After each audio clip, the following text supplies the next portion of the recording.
Brown and Wood. Hey, Jeff, how's inventory going? Inventory levels are increasing. For the first time in over 45 days, we have Mazdas in stock, Buick in stock, Cadillac in stock, and GMC in stock. I highly encourage the customer to go to gmc.com, build and price their vehicle, share that with Brown and Wood, and let us place your order. We need some price protection for these customers, and you got to place an order to have that. Brown and Wood, your #1 dealership in Greenville, and the home of the lifetime powertrain warranty.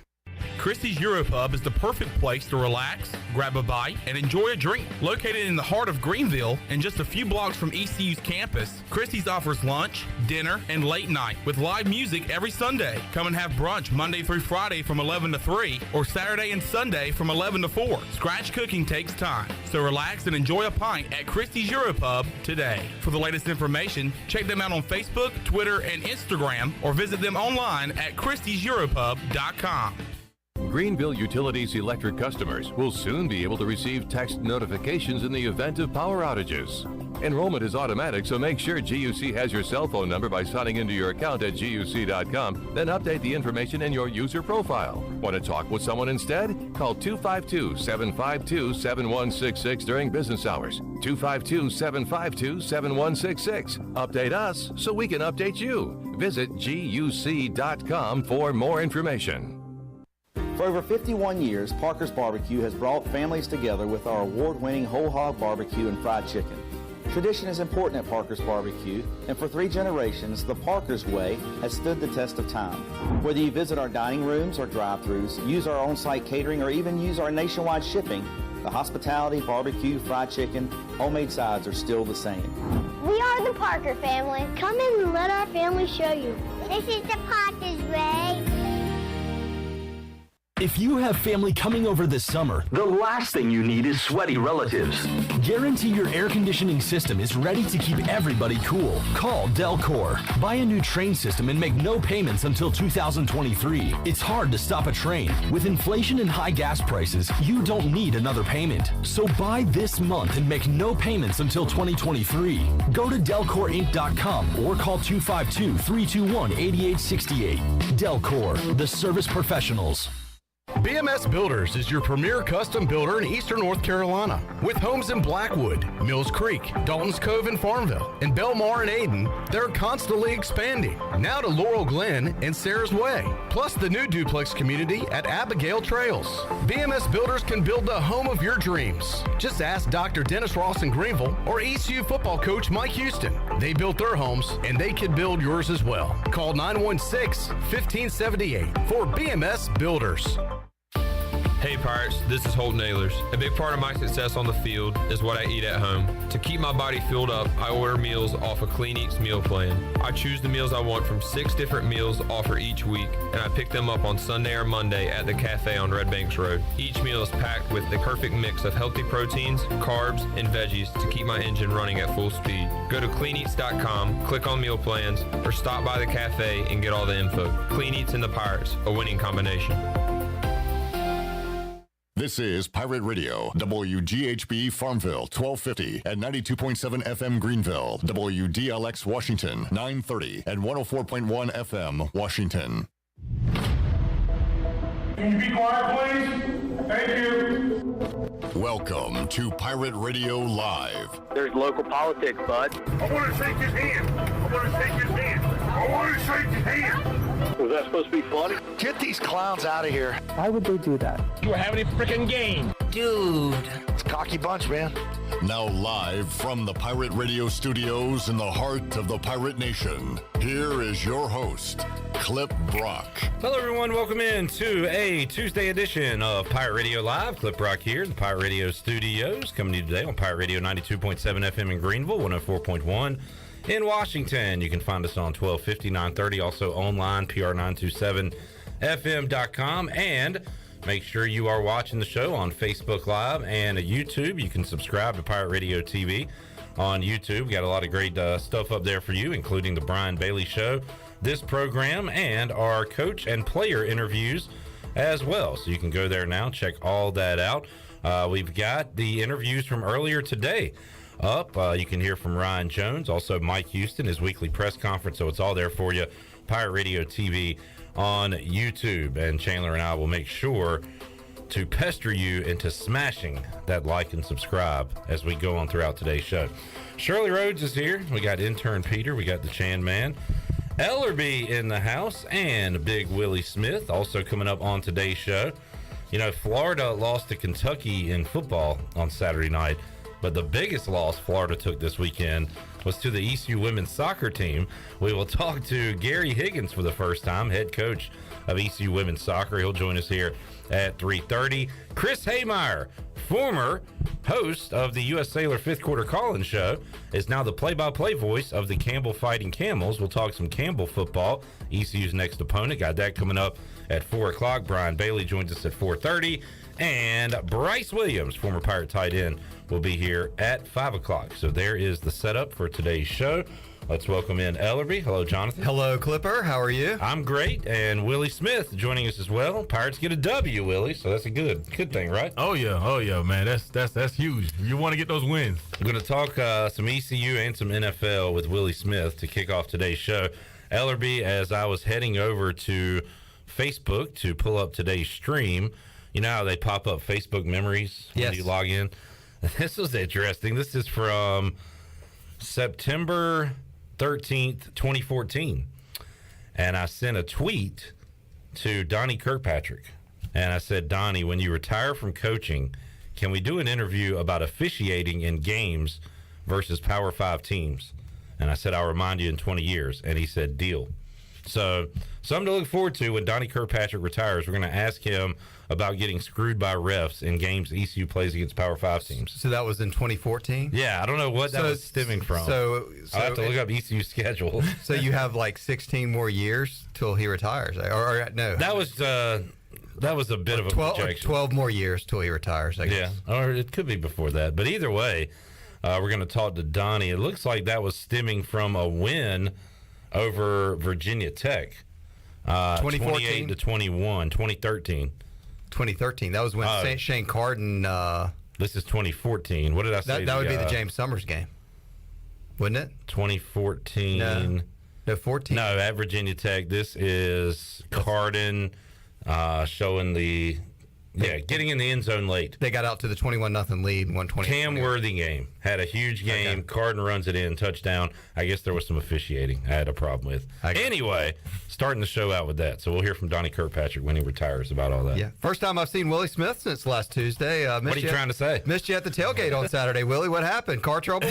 Yeah. That's exactly what it was. The rain, man. It made my car stop. The rain. Oh, no. Big. How tall are you, Willie? 6'6", man. Big, 6'6" Willie Smith. I guess when you're that tall, the rain hits you first. That's right. So, that's right. Like you couldn't make it out of the house to the Dowdy Ficklin on Saturday. Yeah, man. The car trouble, man. Well, how'd the game look on the couch potato? Some are calling him Fairweather Willie. I'm not. Yeah. Some are. But from the couch, man, the game looked great. Man. Okay. It did. The Pirates looked really good out there. Yeah, and the second half, Willie, that's back-to-back games where East Carolina has really controlled the second half. That's a sign of a good football team. I guess a conditioned football team, right? Yeah, definitely. What you notice there, man, is offense, man, they really control the possession for, a good part of the game. And then when you get into the fourth quarter, man, those defensive guys are going to be gassed, and it showed up. Have you ever seen a guy faster than Keaton Mitchell? Chris Johnson, man. Yeah. That's something going fast. In their prime, that'd be a hell of a race. Yeah, man. I remember Chris said didn't he race an animal at one time, or was going to? He was going to race like a cheetah or something. Yeah, something crazy. I don't know if that ever came to fruition. So when you remember, CJ 2K there. Yeah, I remember 2K, man. Like, what was at the what was one of the bowl games, man? He just broke away. Hawaii. He went off. It was Hawaii. Yeah. It was Hawaii. He broke away. Normally guys have pursuit angles and then they can catch you down the field, but even the guys with pursuit angles could not catch him, man. I was like, that dude is fast. Like, Keaton Mitchell I saw a tweet, Ellerbe, they were ranking like the fastest players of Saturday. Right. And I guess his top speed hit 22 miles per hour. Yeah. So he'd be speeding in a school zone if he was running that fast. Close. They'd have to pull him over. Absolutely. Yeah. But he was getting it down the sidelines. And look, he had 18 carries and 17. They did a good job on him, but it only takes one. And you give him the ball that many times, he'll probably make a game-changing play. We talked about it last week against NC State. Had a 28-yard run to get them out of their own shadow of the end zone, and then that huge catch and run that got him into position late in the game. So he's not going to do it every play, but give him chances, right? Yeah. I mean, that's what you want as an offensive line. You want a running back that has that explosive potential, because you know that, hey, at some point in this game, somebody's going to get out of position and he's going to break a big play, and that's going to make everybody feel great. As an offensive lineman, is that a beautiful sight to see, like, I mean, as he gets further away from you as well, because you're just kind of slowly moseying down the field to go celebrate with him, or where are you headed at that point? Yeah, man, I'm running down to go celebrate with him, and, you know, every lineman wants to feel like their block was the one that broke him free, right? So you want to get there first. Right, that's right. I got you. Right. I know another thing you like too. Mitchell had the home run, but Rajay, he was hitting some singles. That was that one drive where they kept giving it to him. He was getting 4, 5, 3, 6. You know, just kind of churning, and that defense, you could kind of see him breaking. That's an offensive lineman's dream too, right? Absolutely, because when the game is going like that, man, you got control of the game. You know, the offensive lineman, man, their confidence is building because they're knocking guys off the line, and you want to keep running the ball when you dominate the defense like that. We all know running backs like Keaton Mitchell is so fast, and then you obviously played with Chris Johnson. How hard did Chris Johnson go in practice? Did he show that explosive speed at practice, or was he kind of just out there, you know, not going as hard? No, you know, when I first came in, I came in as a defensive end, right? And I remember, you know, coming off the ball and, you know, trying to go make a play and then taking a pursuit angle and just seeing this guy take off. And I was like, I'm never going to catch this guy. Like, he was so fast, even in practice. So, man, the great players, they go hard all the time. I got you. Talking to Willie Smith inside the Pirate Radio studios, Ellerbe. It is PBR Tailgate Tuesday. Pabst Blue Ribbon on the line today. We'll give away a 12-pack coming up at the end of this segment. And you guys had a long tailgate this past Saturday, and I guess 2 more coming up. A 6 o'clock start this Saturday, and it was announced yesterday the Navy game will also be at 6 o'clock, so a lot of long tailgates in the future. I wish we could have gotten the first game at 6 o'clock and traded one of these other ones for a nooner, but hey, we'll take it. And it was, I mean, although we didn't have Willie Smith, you know, this past Saturday, we were able to make our way through it. Had a great spread by Jason Shepard and Shep's Grill, and got another big spread for this Saturday. So the 6 o'clock tailgate, so I think looks like the weather is going to be good. Something else is going on this Saturday, Clip Brock, is the Pirate Radio Fleet Feet Game Day Run is back this Saturday. It is a gold out for family weekend, so a lot of people always, you know, maybe looking for gold. If you want to do a 5K before the game on Saturday, which you'll have plenty of time, you can meet at the new Fleet Feet location at 7:30 in the morning this Saturday, or you can sign up online. You go to our social media and click on the link. Sign up now, and you can get one of those gold T-shirts. Only $10, and that also gets you a drink ticket, which they're going to have. They have coffee there at the new Fleet Feet, or they might they're also going to have some mimosas and stuff after the run. So it could be a great way to start your game day with the Pirate Radio Game Day Run. We've done this.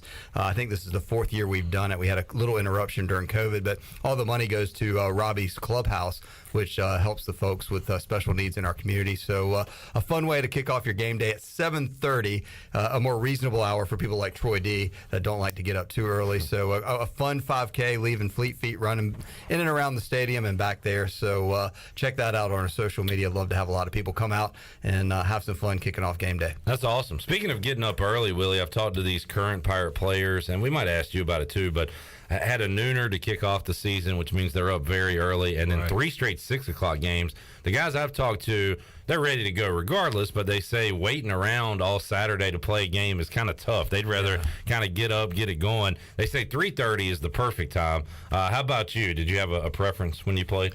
Yeah, no, the earlier games were always better because, you know, when you had that later game, you slept in a little bit, you did some film watching, you know, a couple of meetings, and then you was just laying around, sitting around, getting antsy. So sometimes you see guys start off slow just because they've been sitting around and, you know, trying to get themselves going. So I always liked the earlier games. Did you ever play a Sunday night or Monday night game in the NFL, and what was that like? Yeah, I played a Monday night game, man, and yeah, it was the same thing, man. Just sitting around all day, you know, sleeping, taking naps, you know, and it's like, dang, we still ain't time to go. So yeah, it's definitely sucks, man, when you gotta wait, you know. But hey, it's just part of it, you know. As people who watch games and specifically pick games, and some may even try to gamble on games, people make a big deal of the Monday night, short week, trying to get back at it on Sunday. How big of a deal is that, Willie, for an offensive lineman, for any player, taking that beating on Monday night and not getting that extra day that other teams get? Is that a factor? No, I mean, I guess yes and no. Yes, in the sense that you don't have as much time to watch film on the guys you're about to play against, and you don't get to see as much of the schemes in practice that you would normally get to see in games.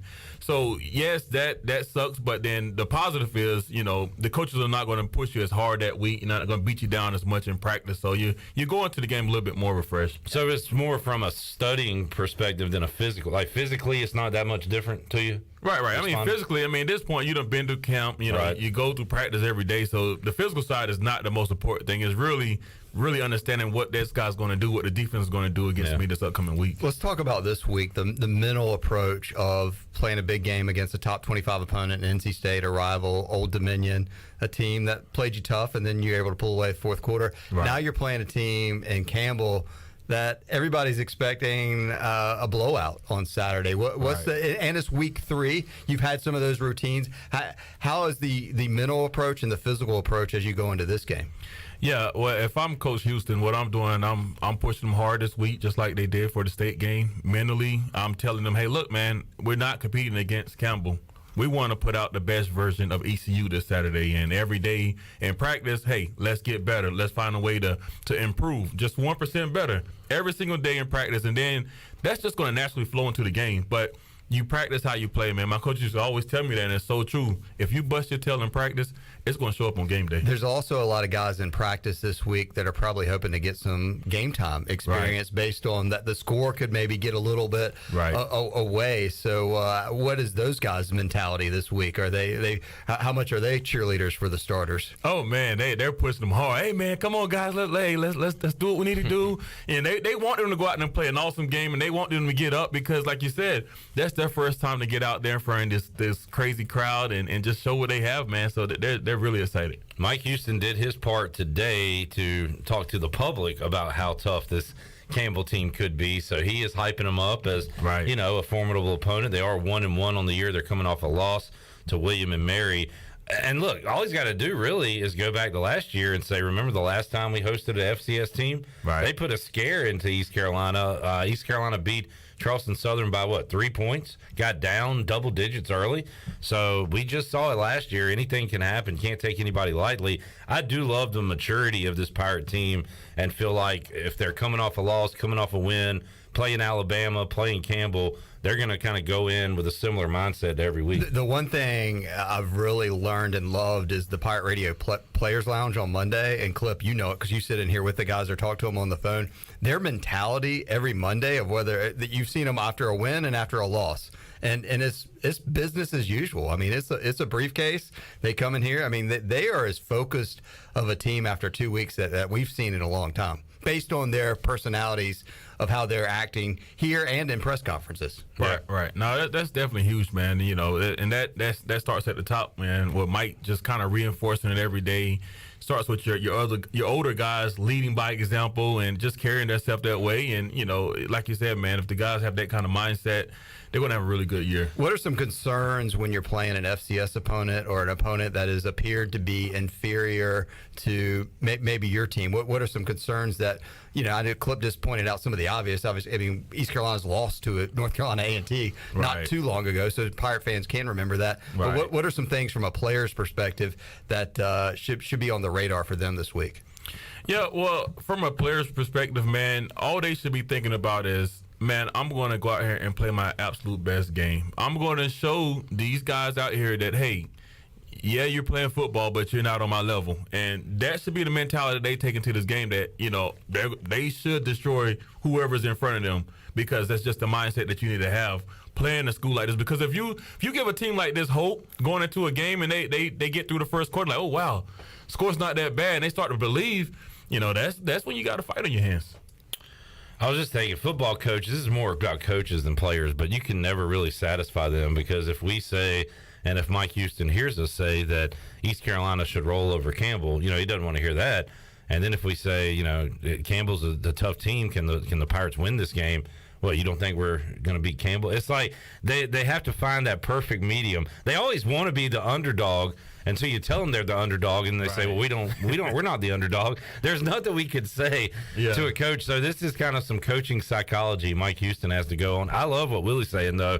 For these players, you're challenging yourselves. Yeah, you're challenging Campbell, but for Isaiah Winstead, he has aspirations to make it to the NFL. Right. He's putting every route he runs on tape for somebody to see. Right. So just that alone, he's going to go 100%. But it's also one of those games too of Isaiah Winstead wants to play in the NFL, but if East Carolina's up 42-10. You don't want to see Isaiah Winstead out there against Campbell. Right. And he's really not. No, he's but not he helping did his part getting that 42 points you just talked about. Sure, absolutely. But you want to get there quick, and I would think if you're Mike Houston, you want the mid to late third quarter to be the backups and the future out there showcasing their talents for the Pirate Nation. Right, and that's huge, man. You know, being able to let the starters go in and do what they need to do to get the early lead, and then for the future seasons that's coming, you want these younger guys to get out there and get some reps, man, because that's going to go a long way with building their confidence as they progress in their careers. Ellerbe, John Moody just sent me this. I did see it earlier. A stat to consider. Brett McMurphy tweeted out earlier today, consecutive wins in games favored by at least 10 points in college football. Cincinnati's first, followed by Kentucky, Texas Tech, Louisiana. Fifth on that list, East Carolina, 23 in a row. So that tells you when they're favored by 10 or more, they have won the game outright. Doesn't mean they've covered, but they've won the game outright.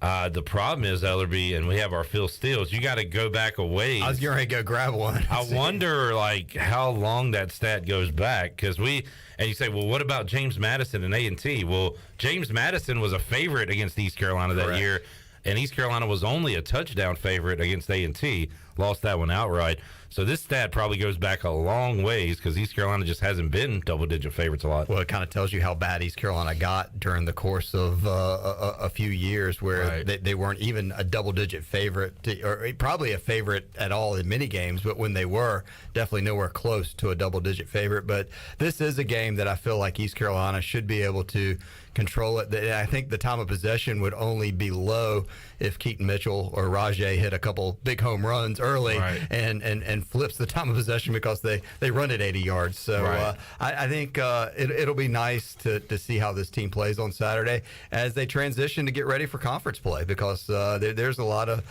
conference games coming up before they get that final non-conference game against a tough BYU team. They're getting ready for conference play, and they're getting ready for the one outlier on the schedule, and that is Navy coming up. So, they've put in the work this offseason to get ready for that option attack, and that'll be up first next week, Ellerbe. Yeah, Navy's 0-2 right now, too. So something's going on. Navy football they have seemed to start slow here lately and kind of pick it up. So. I was talking with The Voice this morning, and Navy just coming off a loss to Delaware. 1AA that doesn't sound good. FCS team. So you kind of want, Ken Niumatalolo, a guy that's had a tremendous amount of success at Navy. It seems like Army's kind of flipped the script on him. That Army's program has kind of taken off in the right direction after just a drought of, it seemed like every year Navy was just winning 8, 9, 10 games, and now Navy's kind of seemed to hit the struggle bus. But one thing, East Carolina has never defeated Navy in Greenville. So their two wins over the midshipmen have been up in Annapolis. So nothing obviously to take lightly. And I know most everybody doesn't want to look that far ahead because Campbell's rolling into town. But certainly, it's been quite a run of 4 straight home games. So I look forward to seeing the next 2 weeks at Dowdy Ficklin. Willie, were you here when they rolled up 76 on ECU? Nah, I wasn't a part of that team. Okay. That must have been 2011. Yeah. And Willie was 2010. He answered that faster. Got out of here, man. Was that Dominique? Yeah. In Navy. You beat Navy. In Navy. Right. All right, you're on the winning side. That's right. All right. Yeah, my bad. That was the record breaker. Don't try to do that to me. Yeah. He answered the 2011 question faster than he did the tailgate question. He was like, you're on offense. It wouldn't have been your fault anyway, but it is what it is. It was ugly, man. That was a very ugly game. Speaking of Delaware, trivia question. Sports trivia coming up Wednesday night at AJ's. What week 1 starter in the NFL played at Delaware? Oh, Flacco? Joe Flacco is correct. Where did he start, though, this week? That would be the better question. What team is he on now? The New York Football Jets. Is he? Started for Zach Wilson, the injured quarterback there. And I want to transition here the last few minutes we got and talk a little NFL with Willie. I want to roll out some Week 1 overreactions. And some of these I believe, some I'm just going to say and get Willie's thoughts on them. So first one, Willie, is Buffalo, despite 4 turnovers, just dominated the Rams and had no trouble with them at all. The Bills are by far the best team in the NFL, and it's not even close. What do you think about that statement? That's a bold statement. We're having 4 turnovers in the game, man. I didn't even see the game, but to have 4 turnovers in the game, I don't know about that. All right, so somebody's close to the Bills. Could be the Chiefs who dominated. Could be, heck, the Rams might have just been off Week 1. But you don't think the Bills are head and shoulders above anybody?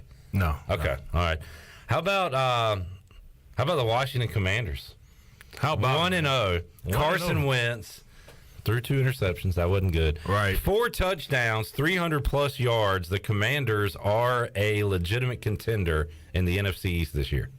I'm going for it, man. You're crazy. You're crazy. Here's the stat you should look up, Clip. This last 10 years, the Super Bowl champion, what was their record on the Week 1? I hear you. I mean, this is all the stuff you're running over right now. Like to tell you if Week 1 matters or not. If Week 1, how big was Week 1? You know, yeah. and did they, you know, Super Bowl winners the last 10 years? Willie. Bears 49ers. How much should we read into that final score? They were playing in a mud pit. The Bears were pretty big underdogs in that game. They get the win. Can the Niners still be good, and can the Bears still be awful this year? Like, what do you think about that result? Yeah, well, I'm going to have to go with the Niners still being good, man, just because, you know, you got a great coaching staff there, got some great players there. You know, Trent Williams is there still anchoring the left side of the line. So, you know, those guys are still going to be good. And the Bears, hey, they found a way to get it done, man. It's hard to win in the NFL. So every win you get, man, you take it, you know, and you're happy about it. Every year when you played in the NFL, when you started the season before Week 1, did you and everyone on your team think y'all were contenders for the Super Bowl?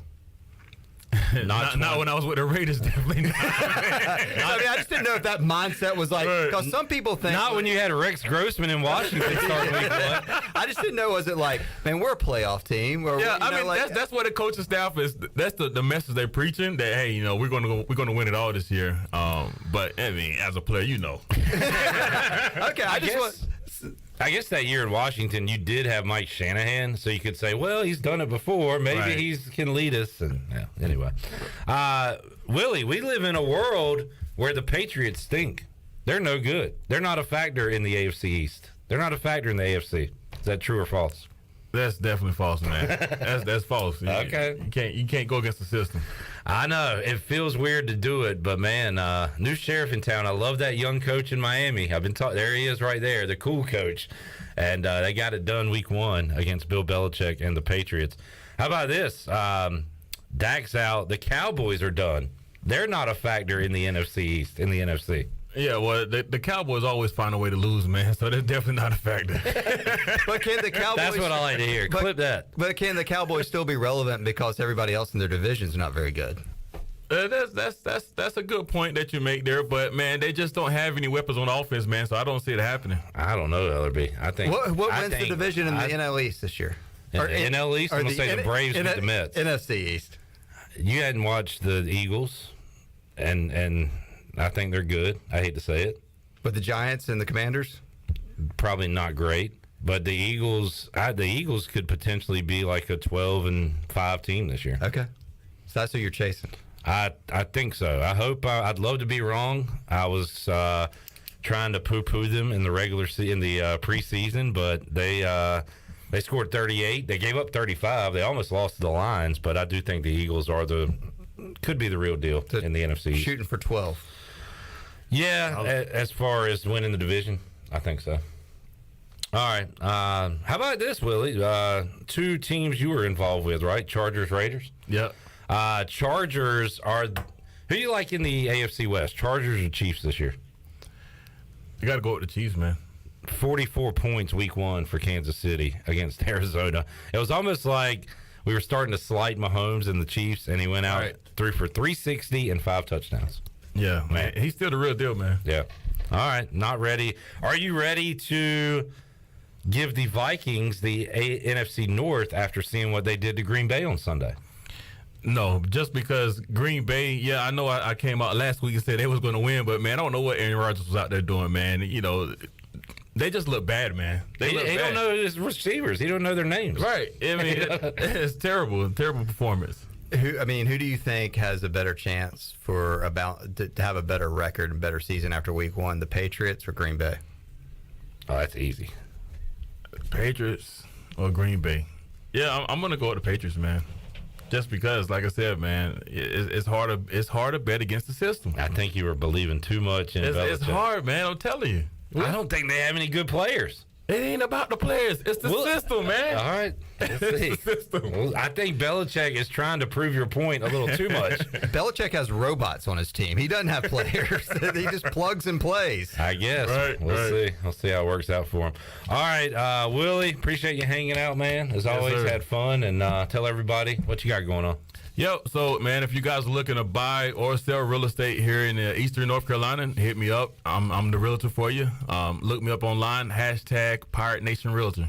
All right, and people can come see you at the tailgate this Saturday. I'll be there. Pirate Radio tailgate, so you can come meet Willie Smith. We'll get you an extra large poncho. We'll get you. I think the weather's going to be good. We may need to get you a hat to keep the sun off. That's right. Enjoy it, Willie. Thanks, man. Ellerbe, we'll talk to you again next week. Sounds good. I'll be here. And right now, folks, you can take advantage of Pabst Blue Ribbon Tailgate Tuesday. Call in now. We'll go caller 12, Shirley, 317-1250. Pirate fans get stocked up for tailgating with PBR, your favorite retailer. Look for the QR code on the PBR display. Register for a chance to win a PBR cooler full of beer. Game day or any day, all Pirates prefer PBR. All right, we'll give that away right now to caller 12 when we return. Big win for ECU soccer over the weekend, knocking off Florida. We'll talk about that W, the season so far, and what lies ahead with Coach Gary Higgins when he joins us for the first time on Pirate Radio Live when we return after this.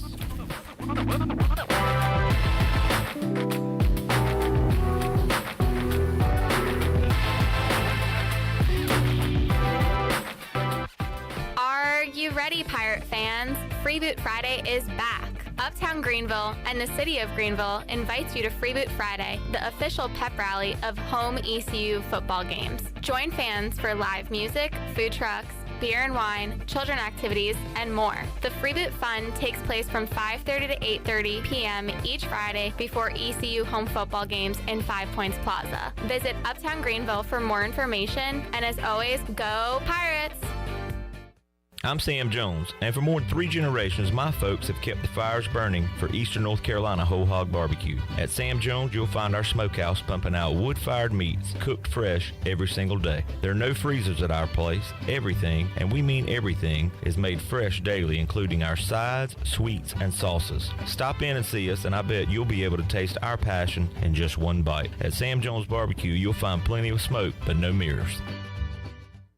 When it comes to hauling dirt, asphalt, or stone, you can trust the pros at First and Goal Hauling Incorporated. They have a fleet of dump trucks ready to get the job done. And best of all, it's owned and operated by ECU football alum Dakota Marshall. When you have a big job and you need it done right, count on First and Goal Hauling, where it's a touchdown every time. Keep up with Dakota Marshall and First and Goal Hauling by following them on Facebook today. Better ingredients, better pizza, better brace yourself because this right here is a Papa John's Papa Bowl. No crust, just piping hot toppings and melty cheese in an oven-baked bowl. Better ingredients, better pizza, now in a bowl, Papa John's. Hey, Pirate fans, brace yourself for the brand new Papa Bowls for only $7.99. The new Papa Bowls are an MVP move for game day or any day. Place your order online at papajohns.com and sign up for Papa Rewards. Papa John's, better ingredients, better pizza. Go Pirates! Take a hit from a 300-pound linebacker, and you better be wearing pads. Take a hit on the road, and you better have good auto coverage. When you've got North Carolina Farm Bureau Auto Insurance, you've got the best local agents ready to help you bounce back. If you don't, well, you'll probably play football without a helmet, too. In Pitt County, call Carlton Venters or C.J. Messerly at 252-756-3007. North Carolina Farm Bureau Mutual Insurance Company. Farm Bureau Insurance of North Carolina Incorporated. Southern Farm Bureau Life Insurance Company, Jackson, Mississippi. An independent licensee of the Blue Cross and Blue Shield Association. Do you need custom t-shirts, apparel, or promotional items for your business, organization, or event? Keep it local. Print it local with University Sportswear. University Sportswear ENC.com is your one-stop shop for all promotional products for your business. With over 1 million items to shop from, University Sportswear ENC.com offers high-quality products at prices to fit any budget. Visit University Sportswear ENC.com for contact information and to get shopping. University Sportswear ENC.com, the official sportswear provider of Pirate Radio.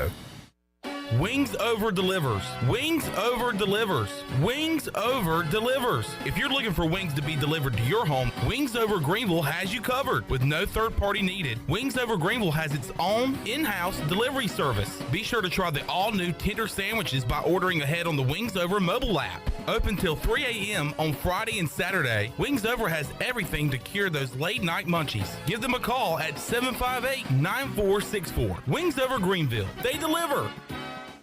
It's summer's last hurrah, and at Bostic Sugg Furniture, we're ending it in style with 3 ways to save on the most fashionable looks for your home. Save double the sales tax, plus 6 months special financing, plus 20% off accessories to complete the look. Change your mattress, change your life. Buy a mattress, get up to 48 months special financing. Plus, visit Facebook and ask about our Hot Buy store-wide. The sun may be setting on summer, but not the savings at Bostic Sugg Furniture. Pirate Radio, ho, yo, ho, it's Pirate Radio. Pirate Radio.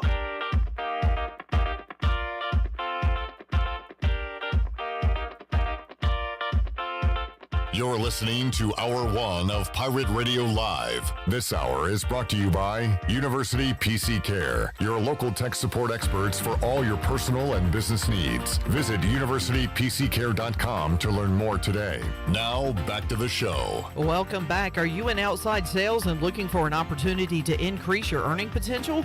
CopyPro has been in Eastern North Carolina for over 45 years and continues to grow each year, and they are in need of more sales professionals with a desire to potentially make a six-figure income. Do you have what it takes? Visit copypro.net today to submit your resume and to learn more.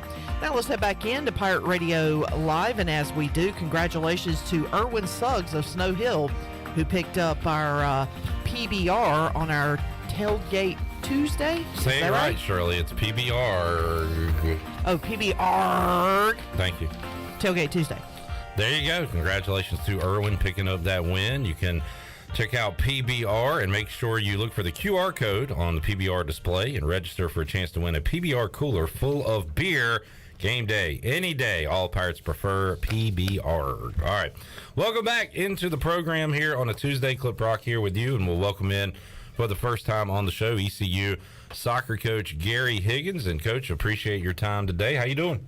I'm doing well, thanks for having me. Yes. I'm excited to be here. And we're going to get to know you a little bit. I'm usually pretty good at picking up Eastern North Carolina accents. Where are you from? Aden or Bethel? Where's that from? Yeah, a little bit far away from here. Originally from Paisley, Scotland. But I've been in North Carolina for the last 17 years. So definitely an adopted North Carolinian. How do you feel about Eastern North Carolina barbecue and the cuisine and all that? Are you on board with that? My wife's from North Carolina. So she had kind of mentioned it to me a few times before, but yeah, we've ventured out to some really nice restaurants and tasted some of it, so it's very impressive. How about, what are some Scottish dishes that you have incorporated to your family or that you miss? What are some of your dishes? Have to be haggis, neeps and tatties. That's a personal favourite.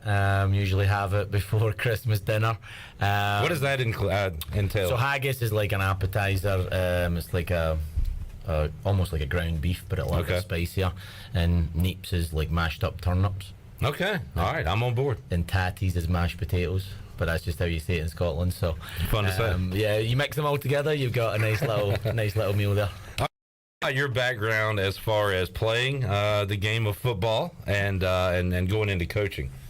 Yeah, so played soccer my whole life growing up back in Scotland, and then I came out here when I was 17 to attend Lenore Ryan University in Hickory, North Carolina. Was there for 4 or 5 years. I had to redshirt 1 year, so I was there for basically 4.5 seasons. Then I stayed on and became a graduate assistant to get my master's, and then I went to Tennessee, Knoxville, Tennessee for a year and played some like semi-pro soccer and coached some youth soccer there. And then I got my first full-time coaching job at Tusculum College as an assistant on the men's side, and then I got my first head coaching job at Lenore Ryan University on the women's side in 2015. So you and ECU football head coach Mike Houston have some Lenore Ryan connections there. Yeah, we've got some Lenore Ryan connections. I knew Mike when I was a graduate assistant. He was a head coach. Oh, wow.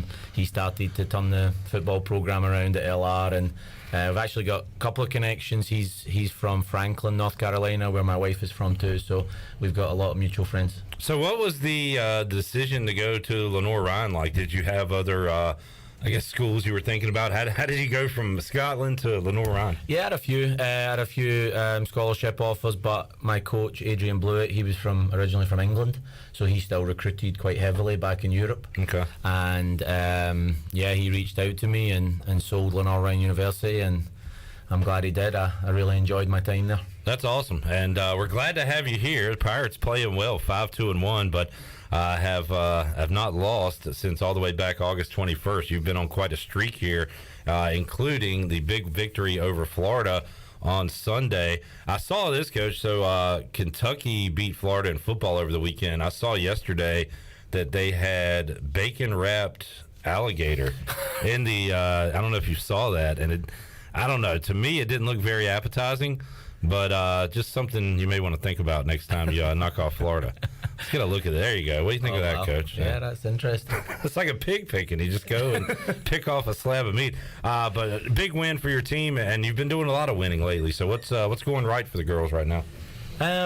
Yeah, just extremely proud of the group. They're obviously we're on a bit of a streak right now, but they've been working hard since the day I got here, and they've showed a great togetherness. And after the first 2 opening games where we lost obviously to really quality opposition in Duke and South Carolina, we've been on a little bit of a run, and their confidence is high, but it's the togetherness and the work ethic that they've showed that is really making a difference. We've not reinvented the wheel by any means. We've just got our head down and worked hard and done it together, and it's really important that we've kind of enjoyed it along the way too, and they're having some fun, we think. How about the style of play?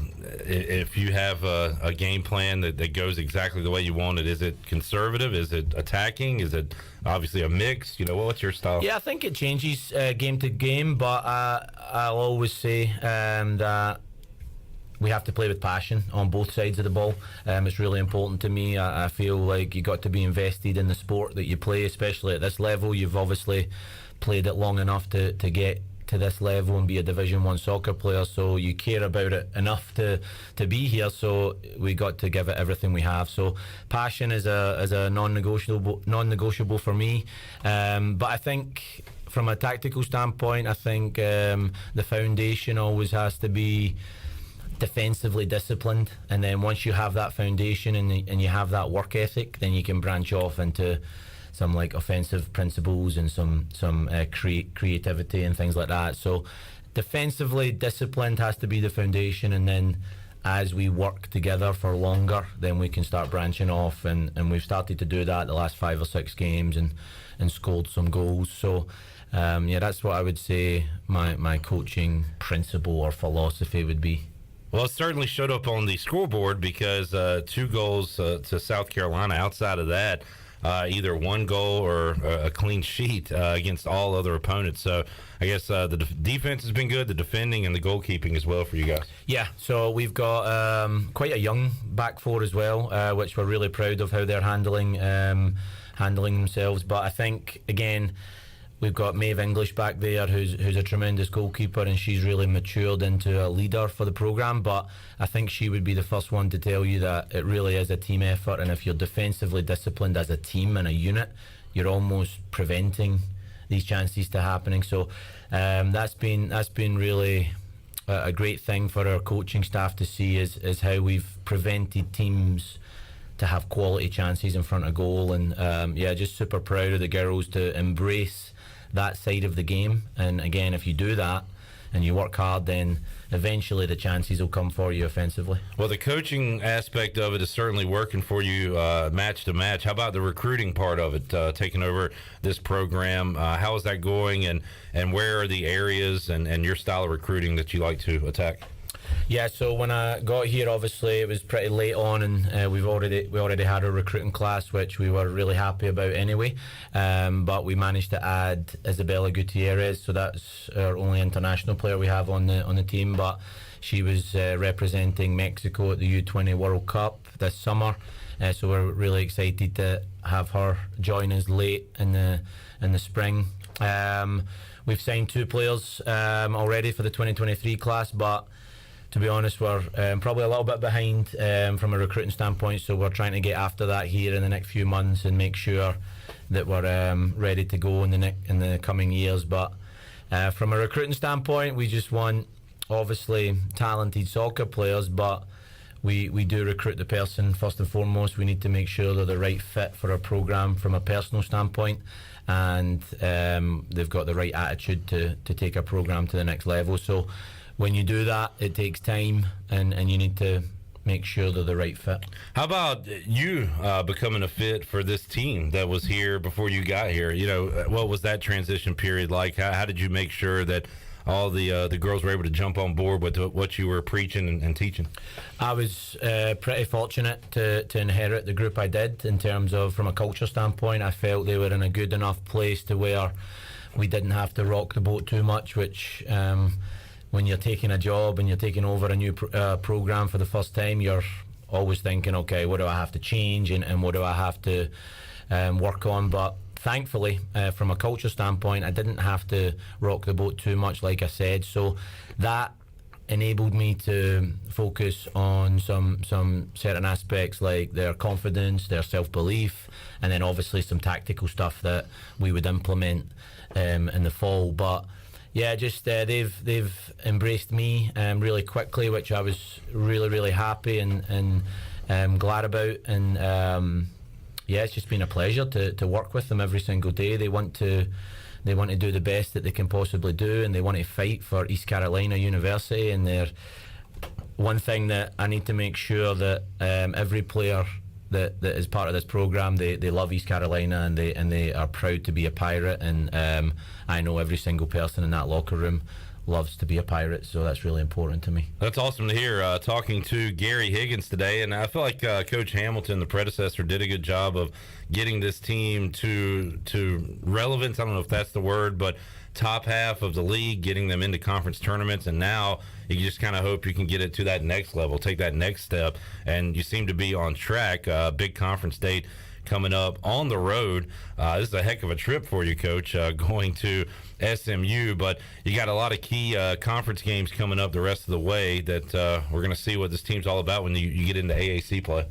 Yeah, it certainly doesn't get any easier, I can assure you. This conference is one of the best conferences in the country. They've got some nationally ranked teams, and we're starting off with the highest ranked teams right now, SMU. So they've got a lot of history and tradition in women's soccer, and we're just excited about the opportunity to go and compete against a top program. So we're not going there to make up the numbers. I can assure you we're going there to fight for absolutely everything, and we'll show them what Pirate Nation is all about.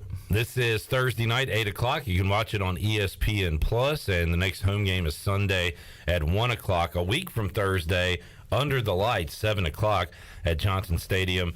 It will be Houston coming to town, so that'll be a big conference home opener for you guys coming up next Thursday. How have the crowds been so far? I know weather hadn't cooperated with some games, but how's that going so far? Yeah, so we got off to a great start in our first regular season game in terms of attendance. We broke the attendance record and had over 1,300 people in Johnson Stadium for our home opener against Duke. So that was one of my goals, was to coming into the program, was to try and improve the attendance, and I was so proud to see so many people there and invested in the game. And I feel that's such an important aspect, especially like a place like ECU where it's a college town, and it's quite a unique environment to where so many people just bleed purple and gold, and you need that investment to, in my opinion, to take programs to the next level. And you can see it with football and things like that, where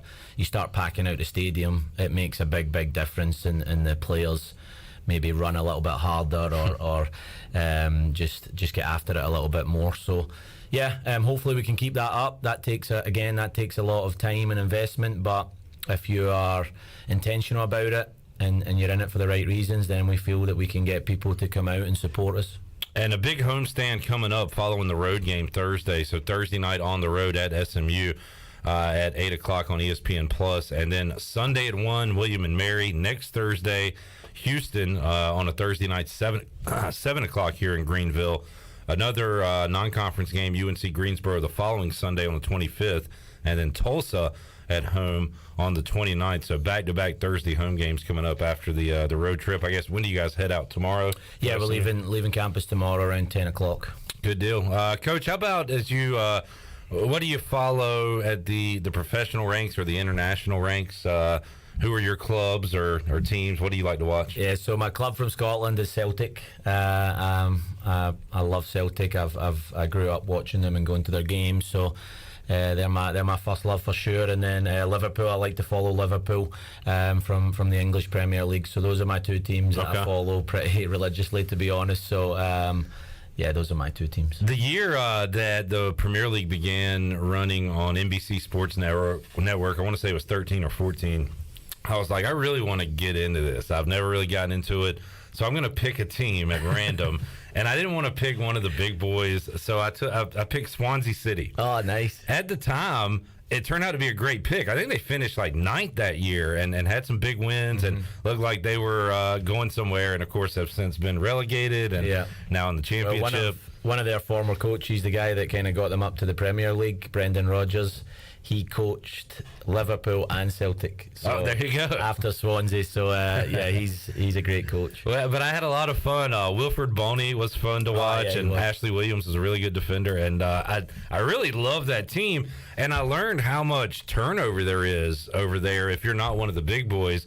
That first of all, they fire coaches at the snap of a finger, but you'll lose your players. They'll get bought, and you really those supporters. I have a whole new appreciation for supporters of, I guess, quote unquote, smaller clubs, because man, it's just tough to keep it going when everybody's coming after your guys, right? Oh, definitely. It's ruthless out there, and in modern day soccer even more, where it's there's not much loyalty, there's not much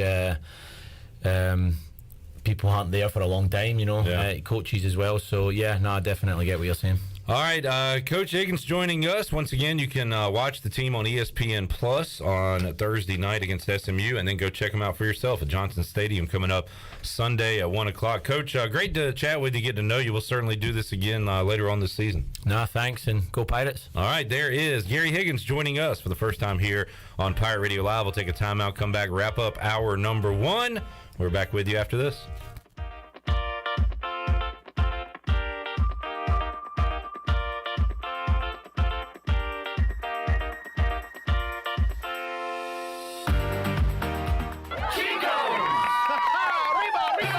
Chico's Mexican Restaurant in downtown Greenville is the perfect place to get all your amigos together for some Mexican food, fun, and football. Chico's has been a game day tradition for Pirate football fans for over 30 years. Whether the game is home or away, make it a Chico's day for some great specials and the best chips and salsa in town. Chico's Mexican Restaurant in downtown Greenville and online at chicosrestaurant.com.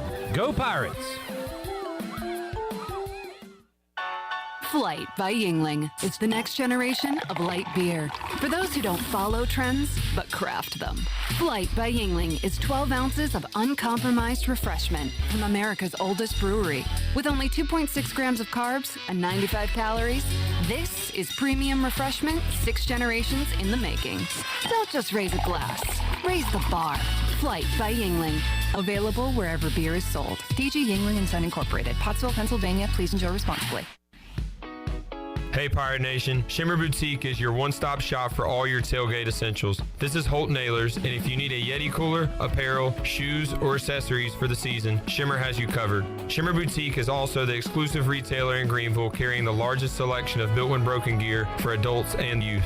Be ready for game day and every day at Shimmer Boutique on Greenville Boulevard behind Starbucks and in Winterville across from Lowe's. Go Pirates! North Carolina State Parks is proud to announce that they have partnered with the Hometown Strong program. Our visitor centers are now equipped with public Wi-Fi to help kids with school. Remote learning has become a critical public health measure in maintaining social distance and continuing to educate our young people. Take advantage of Wi-Fi and a hike at Goose Creek State Park or a day trip to the beach and access remote learning at Fort Megan State Park. For more information, visit hometownstrong.nc.gov.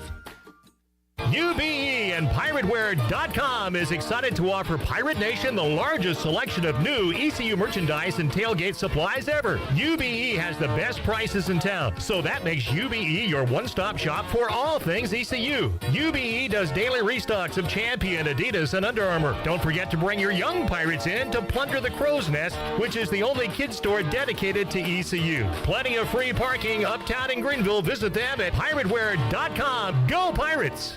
Hello, Pirate Nation. This is Jamie Cuccinella, inviting you and your family to come by Cuccinella's Pizzeria and Italian Ice. Cuccinella's has been serving our special family recipe New York-style pizza since 1932. We think you'll taste the difference in just one bite. When you come in for a pie, don't forget to try our house-made Italian ice or gelato. We make small batches every day from scratch with all fresh ingredients. Cuccinella's on Old Tar Road in Winterville and a new location coming soon to Uptown Greenville. Hello, Eastern North Carolina. If you're looking for a great place to work with competitive pay and a multitude of advancement opportunities, Pitt County Schools is hiring. We employ over 3,500 people, and we're one of the largest employers in our community and region. Pitt County Schools is currently seeking teachers, bus drivers, school nutrition personnel, facility staff, custodians, clerical staff, and more. We offer advanced leadership opportunities for our educators and competitive pay for our skilled labor force. Come work for a diverse, thriving school system and be an important part of ensuring success for the students of Pitt County who are the future of Eastern North Carolina. To fill out an application, visit our website today at pittschools.org. That's pittschools.org. And remember, education is truly a team effort. Pitt County Schools. Live and lead. Pirate Radio. Being a part of the program, being a student athlete at ECU, they are going to be very much in the spotlight. The voice of the Pirate Nation.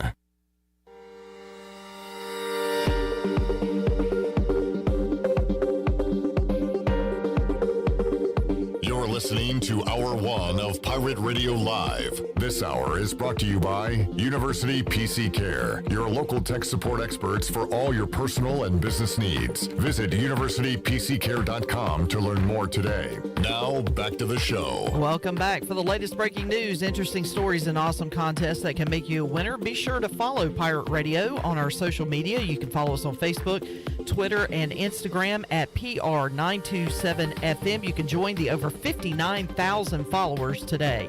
Now let's head back in to PRL. Here is your host, Clip Rock. All right, welcome back into Pirate Radio Live. Great to get to know Gary Higgins and get to know his team. They are playing very well right now.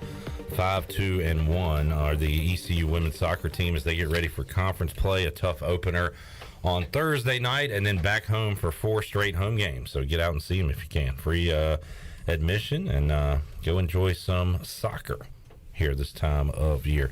All right, the man of Chandler here in studio. How you doing today, Chandler? What's up, Clipper? Hope you're doing good, buddy. I am. How did you enjoy Troy Aikman and Joe Buck last night? Because I didn't watch it at all. I didn't watch it. I'm not going to watch it. I'm not tuning in. Not me. I didn't.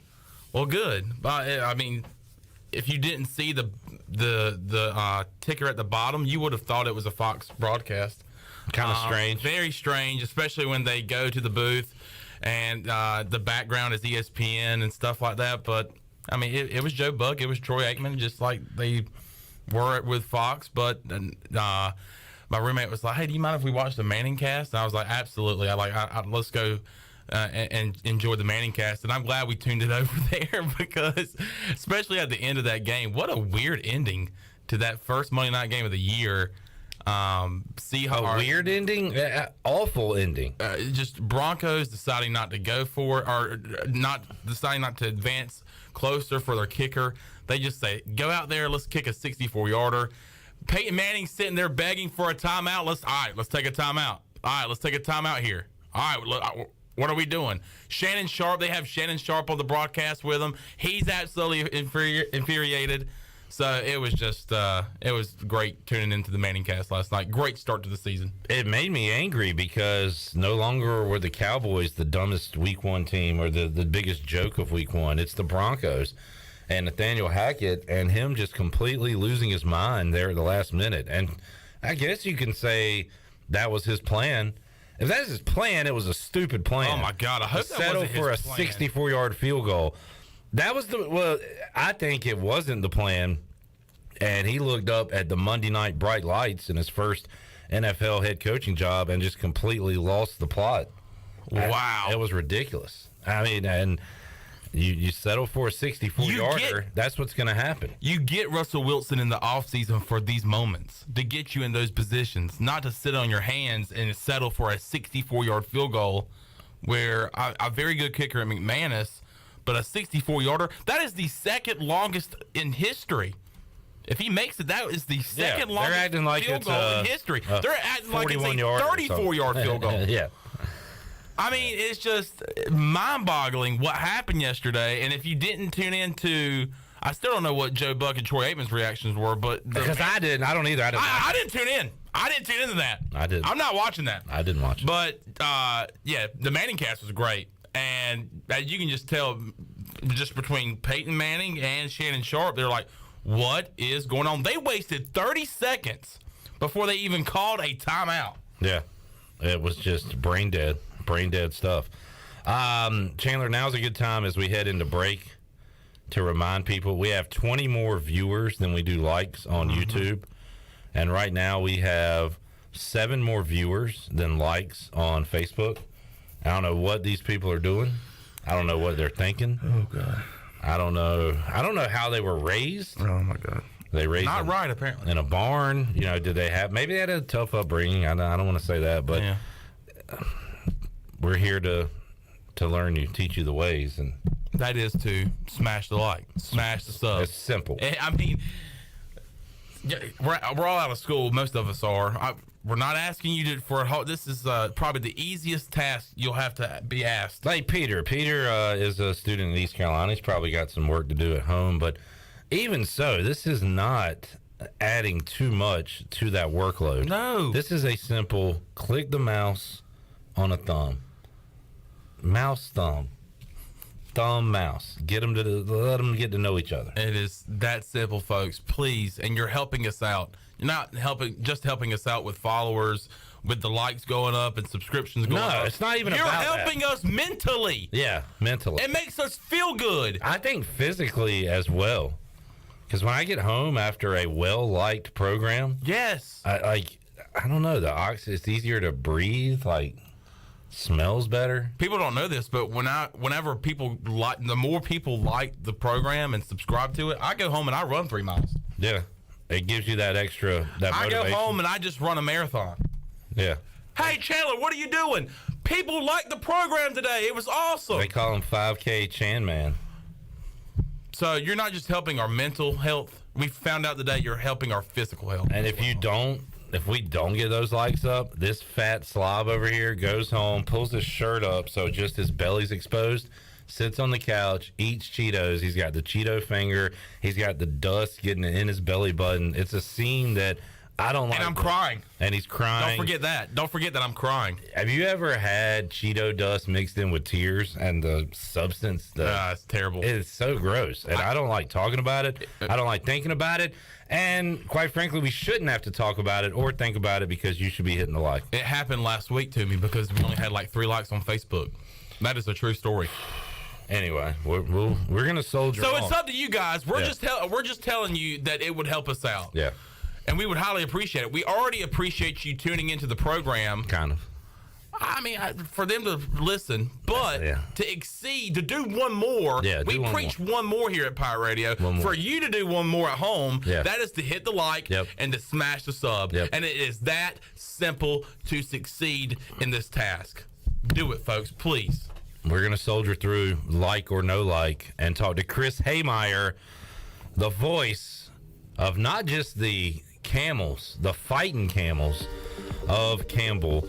And we'll do that when we return on Pirate Radio Live. Hour 2 on the way. Back with you after this.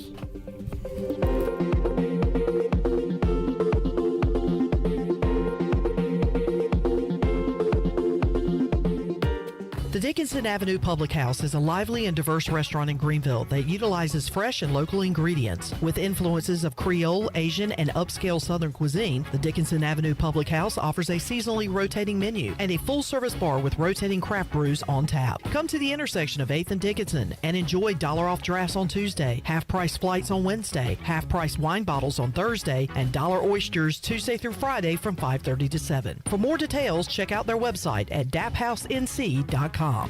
The Buccaneer Music Hall is your beacon of music in the land of pirates. The doors open at noon, 7 days a week. And the Buck has live music every night, along with football. Monday is open mic night, the first Monday of each month. Tuesday, it's karaoke with DJ Captain Morgan. Wednesday, it's acoustic night. Thursday, it's the dance party with DJ Kid Scene and live music every Friday and Saturday night with the best bands on the East Coast. Follow the Buck on Instagram for information and schedule of events. This season, party like a pirate at the Buck.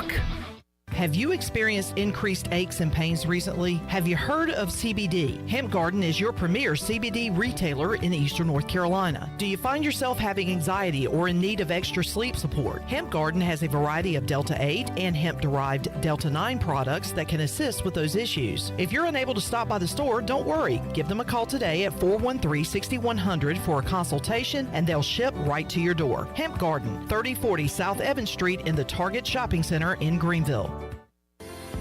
Do you have an old injury or just some pain that keeps holding you back? It's time for you to get better. With Kinetic Physical Therapy and Wellness, we can help you get your life back. Whether you need to get back to a sport, back in the gym, or just back to enjoying life, our team of specialists use a one-on-one, hands-on approach in our state-of-the-art facility to get you back moving again. Don't settle for where you are.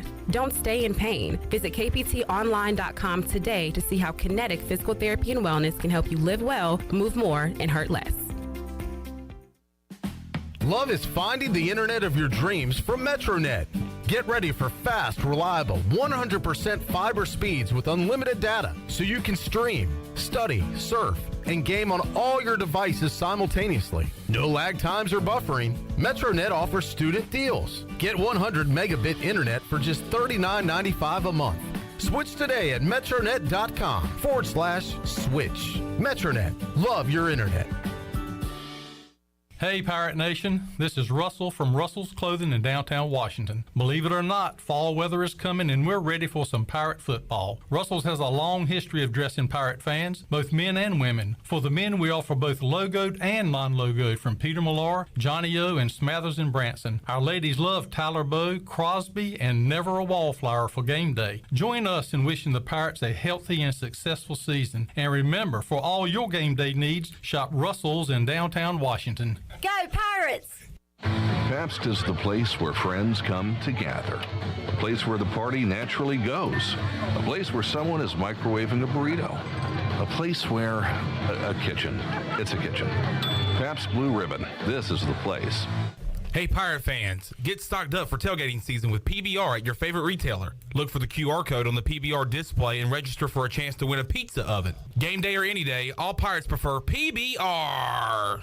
The Angus Grill is your premier spot for the best burgers, cheesesteaks, and brisket sandwiches around. Join us for our unmatched variety of burger combinations, from the mushroom bacon Swiss burger to the jalapeno popper burger to the original Angus classic. Pair that burger with our amazing onion rings, tots, fries, or sweet potato fries. Angus Grill, with 4 amazing locations in eastern North Carolina, including Winterville near Pitt Community College, on Jarvis Street in uptown Greenville, and on Statensburg Road near the hospital. It's the best burger around, guaranteed. This is Pirate Radio, WGHB Farmville, 1250 and 92.7 FM Greenville, WDLX Washington, 930 and 104.1 FM Washington.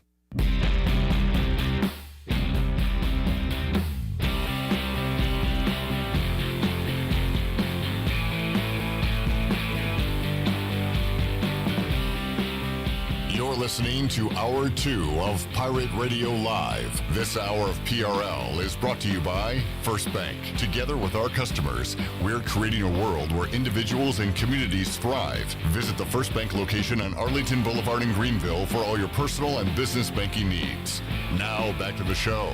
Welcome back. Do you need custom t-shirts, apparel, or promotional items for your business, organization, or event? Well, keep it local and print it local with University Sportswear.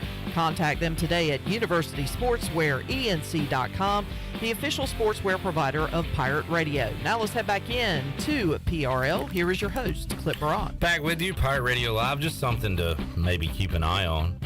The Colts, Rodrigo Blankenship, the goggled punter, or kicker, I should say, according to Tom Pelissero.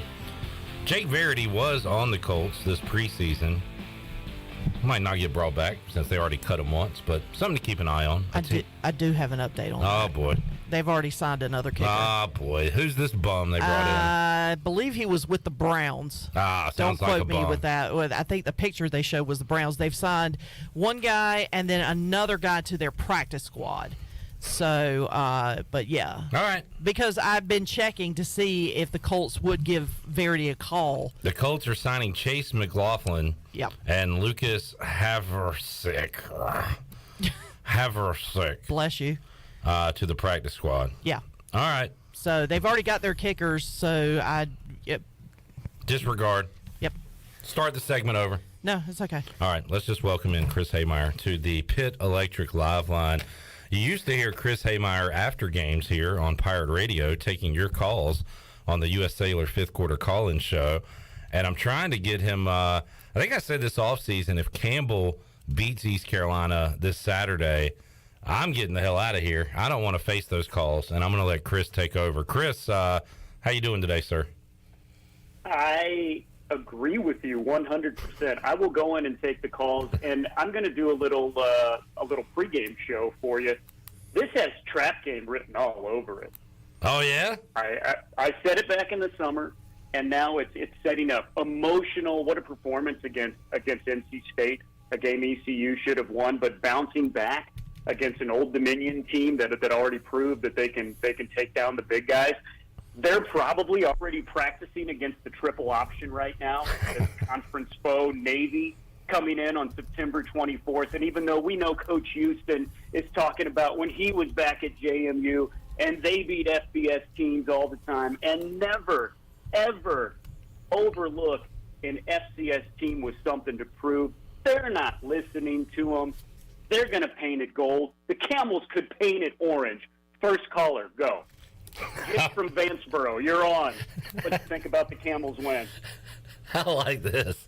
I like heel Chris Haymeyer coming into the show today. This is good. That's a nice heel turn you made there, Chris. Campbell 1-1 on the year. Some of that stuff you said could very well be true. We see it in college football each and every weekend. Campbell knocked off the Citadel. They already took down one of Mike Houston's old teams this year, Chris, but lost to William and Mary on Saturday, 37-21. So give us an update on the Fighting Camels so far this season through 2 weeks, Chris. 1-1 on the year. Yeah, definitely great things in the opener. The Citadel's not very good this year, and with the changes to the option offense, Campbell really did what they should have done. They were favored in that game, and they went in and got him. At William and Mary was a good test for Campbell. Campbell making the announcement that all of their sports are going to the CAA next year. You know, the CAA, a fantastic FCS football conference, if not the best football conference. They usually get 4, 5, 6 into the FCS playoffs, and William and Mary has picked to finish in the top 4 this year. So Campbell went there to a team that was ranked 20th and in the top 25 in a lot of polls in FCS, and they really look like they belong, Cliff. It wasn't that William and Mary was faster. It wasn't that William and Mary was bigger. Campbell shot themselves in the foot, 3 interceptions, including a pick 6. I'm not saying without the turnovers that Campbell would have won that game, but it would have been a lot closer than 2 touchdowns. Campbell has a great mix this season of guys that have been in the program 4, 5, even 6 years because of COVID, guys that have really grown and developed. They have some Power 5 and Group of 5 transfers, and they boast the number 1 recruiting class in all of FCS. They got double-digit 3- and 4-star guys that are true freshmen, and a handful of them are playing, and a handful of them are making the difference. The big difference with Campbell this year, and remember it's only their 5th year as an FCS scholarship team, they have depth. They would get worn down in the second half of games over the past 3 or 4 years, and now they don't because they can change out their whole defensive line and not miss a beat. They can do that with linebackers. They can do that with guys on offense, and it's starting to show because they actually get stronger as games go on now. Chris Haymeyer joining us on the Pitt Electric live line. And Chris, I want to get back to this current team in a moment. This doesn't really matter now, but I am curious. I guess we talked previously to July 25th because on July 25th it was announced that Pat White was leaving Campbell to become an assistant on the LA Chargers, and just a curious move that late into the offseason when you're gearing up, getting ready to go for fall camp. So I don't know, how big of a surprise was that to the football program to Mike Minter there, or is that something that had been in the works, Chris? Well, it was a little bit of a surprise, but, you know, Minter has gone with the approach. He is filling up his coaching staff with guys that have either coached or played in the NFL. Reggie Howard, who was his secondary mate, you remember him from those great Carolina Panthers team a couple of decades ago. He's the co-defensive coordinator. Dee Brown is the running backs coach. And so it was something that they didn't love the timing, but Coach Minter knows how special it is to not only play in the NFL, but then to be on an NFL coaching staff. As he said in our radio show last night, there's something about the Shield that really helps you develop, whether you're a player or a coach. And so he was happy for Pat. And Campbell's quarterback, Hajj Malik Williams, who was the freshman of the year in the Big South Conference in 2019 and really has been injured and with the COVID year just now shaking off the rust. He's an experienced guy that obviously learned a lot from White because he's a dual-threat quarterback as well. He can run as good as he throws. But he's an experienced guy that wasn't really shaken, and it wasn't that much of a punch in the gut that Pat White left. And Pat did a lot when he was here, a real approachable guy. You wouldn't know who he was unless you knew who he was. He was that kind of guy that just blended in and did his job and really was with them all spring and all summer. So he learned some stuff and was able to go on. Mike Houston raved about that quarterback earlier today at his press conference and says he is a dangerous player and said he watched some tape from last year and he won a game just about all by himself. So tell us about the talented QB we'll see at Dowdy Ficklen Stadium on Saturday, Chris. Yeah, Hajj Malik Williams is an FBS talent. He was signed to go to Army out of high school in Atlanta. They put him in a military school, prep school, to get him stronger, to get ready to go to Army, and you know, of course, running an option offense there, and he found out that the military lifestyle wasn't for him, and so he found Campbell, who recruited him out of high school. And what's great about him, and it's been great from day one, he's not a runner that has had to learn how to throw. He was a complete quarterback that can really run when the pocket breaks down, and he'll stay in that pocket, unlike some that, you know, as soon as a rush comes, that they take off the other way. But I tell you what, whether it's a broken play or a draw, he can really make things happen. He had 2 touchdowns on the ground in the game against William and Mary, and one of those guys that doesn't seem to have the flat-out 40-time speed, but he just gives those little moves with the hips, the little moves with the feet, and he can really freeze defenders, and especially when he gets into the second level, he's very, very tough to bring down. And he can also drop it on a dime for 50 yards. He had an unbelievable pass across the entire field to his tight end, Julian Hill, who's a guy that the NFL is looking at. He's a local product from Fayetteville and a great story. But he's a guy that can really do it all, especially when things break down. And he's behind a darn good offensive line, especially for the FCS level. Campbell has size up there. Campbell averages 330 across the line. That's as big as you'll see in FCS, no matter what team you're playing, and it's a line that really matches up well, at least sidewise, to FBS defenses line. Yeah, and I know we talked about this back in the summer that Mike Minner and Campbell put together a very impressive recruiting class. So it really sounds like things are building there for the Campbell Fighting Camels. Chris Haymeyer joining us on the Pit Electric Live line. Chris, how about the defensive side of the ball? How does Campbell plan to try to attack these Pirates on Saturday? It's going to be tough. You know, the size is going to be the thing that's going to be really, really tough. The thing in the FCS level, which is the difference makers, you have a bunch of receivers that are 6 feet. ECU has a bunch of receivers that are 6'4", 6'5", and can run really fast. So I think that's the biggest key. Campbell, I believe, can hold their own on the defensive line. They have a couple of great defensive ends. Brevin Allen is a guy that pro scouts have come to look at, and Campbell has had half the NFL teams here on campus since the beginning of camp.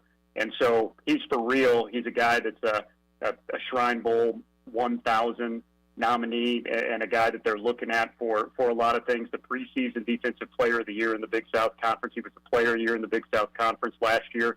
So they've got some guys that can really move and can play at the next level at the defensive line. Good linebackers too. And again, I think the real key is going to be what Campbell can do in the secondary. They have a lot of fast guys.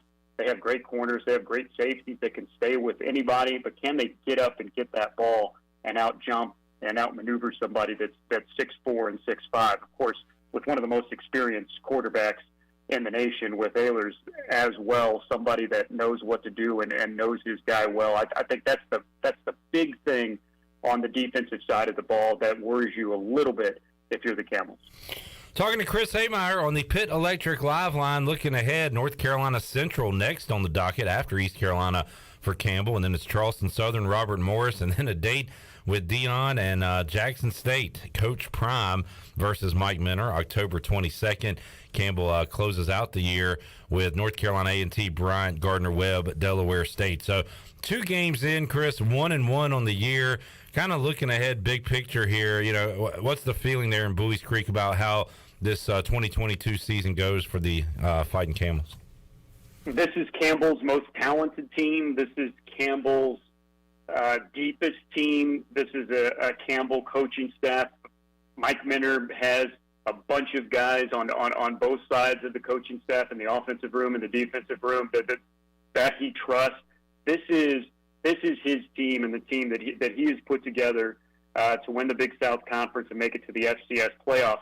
The Big South this year, and this is one of the many reasons why Campbell accepted the invitation to the CAA and was really happy that it was extended to him. Big South football has taken a hit. This was 10 years ago a 2-bid league when Coastal Carolina and Liberty were 2 teams that were at the FCS level. Kennesaw State and Monmouth were 2 perennial top 25 teams, Clip, and they moved on to other conferences. So right now you were reading that long list, and people at home were saying, Robert Morris is on Campbell's schedule. They're in the Big South.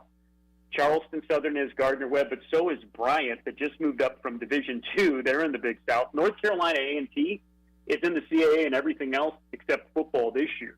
So when you look at that, Charleston Southern, Robert Morris, NC Bryant, and Gardner-Webb, that's a winnable Big South Conference. That's also what everybody else in the Big South Conference and in football is thinking as well. But Mike Minner truly believes, and from what I've seen so far, I think they've got a good shot at it of winning the Big South. You get the automatic bid, of course, and then putting Campbell into the FCS playoffs for the first time in this program's history. Rebirth of football just in its 15th year, just in the 5th year of scholarship, of course. But that would be a big, big step forward. Minter has been here for 10 years. He has had to build this program from the ground up, essentially taking over in year 6 of the program. And he's been really pointing towards this year as the year where they could get into the FCS playoffs. And that would be a great springboard into the CAA, where the competition from top to bottom gets a lot stiffer. Chris Haymeyer joining us, looking at future schedules. The Fighting Camels will be in Chapel Hill next season, 2023. Liberty, once again, back on the schedule in 2024 at NC State, 25 and 28. And Chris, we're just trying to make it to Saturday, but if we're still alive and kicking in 2026, you could be calling a game from the swamp. So looks like Campbell has gone out, tried to schedule a road FBS opponent here for the next 6 years anyway, and got some big names on that schedule. No doubt we can credit former Eastern North Carolina legend Ricky Ray, who did Campbell baseball for a while there when he was here as our deputy athletic director. He went out and got those big names, and that's a good point you make with these FBS Power 5 teams. This game against ECU is huge for Campbell. It's huge for the Campbell fan base. It's big for the players and the coaching staff. This will be the biggest stadium Campbell has ever played in. They played Wake Forest during that weird 2020 COVID fall where Campbell put together a schedule of four FBS teams, but there was nobody in the stadium there. So this will be a truly big atmosphere. And look, there's a lot of guys from Eastern North Carolina on this Campbell team. There's a lot of guys from around the state and around the region, and they've got something to prove here. And what people have always said around here, when Campbell restarted, football was a great thing, but they were FCS non-scholarship in the Pioneer Football League, which was made up of Davidson and Butler and Drake, and it was a confusing conference and glorified Division II. But this, when they run out the Dowdy-Ficklin Stadium, and hopefully if the majority of your fans are able to make it in from the tailgate fields that they've been at since 10 a.m. and fill that stadium up a little bit, it's definitely going to be something, and I think it's going to really, to a lot of people, mean, okay, this is a scholarship FCS football team. We're playing the big boys now. This means something. And let's be honest. There's probably some people in Eastern North Carolina and other sides of the state that don't exactly know about Campbell football, that it's back, that it's FCS scholarship now, and they'll know because of the coverage they'll get in that game versus ECU, win or lose. Chris Haymeyer joining us. Going to be a lot of gold in the seats, some purple, some hefty gentlemen like myself who always wear black, and also some orange. How much orange, Chris? How many? You got an estimation on the crowd support for Campbell on Saturday? Well, based on the amount of people that have asked me for tickets, and I can't get anybody any, that it's going to be quite a few. I mean, this is an hour and a half away. That's why ECU and Campbell play each other in so many different sports, because it's good competition and it's so close. So we're expecting a lot. We will be in from the tailgate fields for the national anthem and the run out and Purple Haze and everything like that. So you better be ready. And if I didn't respect the voice of the Pirates, Jeff Charles, so well, and I've already talked to him this week, if there is that big upset, you bet I would say you can paint this one orange. But I won't do that, even if Campbell wins, because of the respect that I have, not only for Pirate Radio, my former employer, my respect for you, Clip, but my respect, of course, for the voice, Jeff Charles. Chris Haymeyer, always keeping it classy, joining us here today on Pirate Radio Live. Chris, is everything, how's the personal life going? Everything good in the world of Haymeyer right now? I've got two 13-month-old twin boys. It's amazing, and it's a lot. I'm on my 4th cup of coffee, and they're excited about the game this week, and they won't be in attendance because their bedtime is at 7. Yeah, it's been amazing.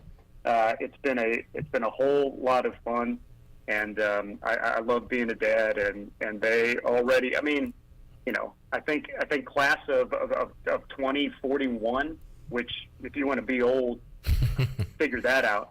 I got started a little late on the whole family thing, but Brian North has been guiding me through. Well, I was going to say, you had a great mentor there, right? Brian North got started late. Right? Brian North, my former boss as well. And yeah, it's been awesome. And I'm very happy and thankfully have an awesome wife and a great support system around here. Great to hear, Chris. Always fun to have you back here on Pirate Radio, and I still got a lot of fans here in the East from your time at WCTI 12 or with the old K-Tribe or here at Pirate Radio. You have done a number of things on that resume and doing a great job as the voice of the Campbell Fighting Camels. We will see you on Saturday, Chris, and we'll see what your Fighting Camels got for these Pirates. Looking forward to it. All right. Hopefully they'll put up a fight, and thanks, Cliff. You have always been awesome, and thanks for having me around, and that's why it's so much fun to go back to ECU because there are so many old friends. So thanks a lot for having me on, and we'll see you on Saturday. Yes, sir. There he is, Chris Haymeyer, voice of the Fighting Camels and former host of the U.S. Sailor Fifth Quarter Call-In Show. And I think it's only right that if there is a massive upset on Saturday that Chris hosts the call-in show. And boy, that would piss some people off even more. I don't know. People would be so upset about the game, they probably won't even care that Chris is in here gloating. I don't know. So would that mean you would be on this side of the glass and I can go home? I'm going to be home watching football. Shirley, you are as well. We'll have Chris bring in his own producer and everything. No, we should bring Wes in. Yeah, hey, because that's who used to be here, right? When I think so. Yeah. I think Chris, I remember doing some, producing some of the games or some of the shows with Chris, but I think Wes might have done some too. That'll also be a punishment to Chris for being in here. But yeah, I'll get Wes and Chris in here if there is a massive upset. But there will not be, because the Pirates will take care of business coming up on Saturday. All right. Chandler, your thoughts? Good job throughout that interview, by the way. Clip that one together, Shirley, just in case. Clip what together? Pirates are going to take care of business. Oh, wow. So you doubt the Pirates. I'm just saying, anything's possible. Wow. Oh, okay, Troy, thanks. Anything's possible! Chandler Honeycutt, East Carolina doubter, joining me on the show. What concerns you the most, Chandler, about this game? Well, first of all, this is your second most anticipated game on the schedule, so you are really excited. Not anymore. Oh, not anymore? Where does it rank now? Pat White is probably bottom of the barrel. So Pat White, somebody that was probably going to be like in the booth and you wouldn't be able to see him the entire game, was the only reason this was your number 2 game. And they're like number 1 in FCS in recruiting. All right. Well, they still are. Well, but Pat White's gone. All right, Chandler liking Campbell's chances coming up on Saturday. No, don't do that. Don't do that. You don't think East Carolina's going to win? Yes, I think they're going to win. Wait, whoa. Is Chandler writing off Campbell? Wait, did you just say yes, they're going to win? No. Yeah, no. I'm saying East Carolina. I think East Carolina's going to take care of business. Okay. You had an issue with me saying that. No, but you said it with confidence. I said, I think that's what's going to happen. But you said East Carolina will take care of business. Because I have confidence in the Pirates, unlike yourself. We've just learned that. You know what? I'm going to kick you off the show. That's fine with me. All right. You're out of here, bud. We'll see you Wednesday. No, can I stay for at least 15 more minutes? Yeah, but then you're out of here. All right, fine with me. Let's take a break. We'll come back. More to go. Pirate Radio Live. Brian Bailey joins us when we return on this Tuesday edition of PRL. Still to come, Bryce Williams. We got some Mike Houston audio to get to from earlier today at East Carolina press conference, football press conference. I'm saying this wrong.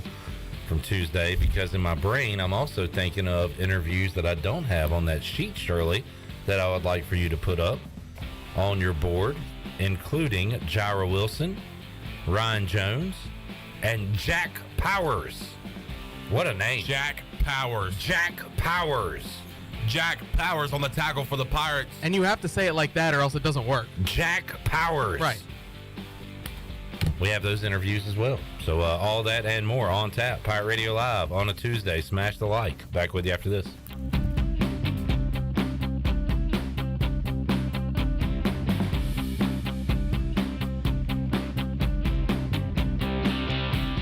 Here today with Jeff Stein from Brown & Wood. Jeff, how's the service department? Service is going great. Like I told you before, 2022 is the year of the customer. We've been voted #1 dealership in Greenville for 3 years in a row, and there's a reason why. For service, we still offer free pickup and drop-off, so we're trying to make it super convenient for the customer. And right now, our customers are repairing their vehicles more than ever. How can people make a service appointment? They can go to brownwood.net or dial 355-6080.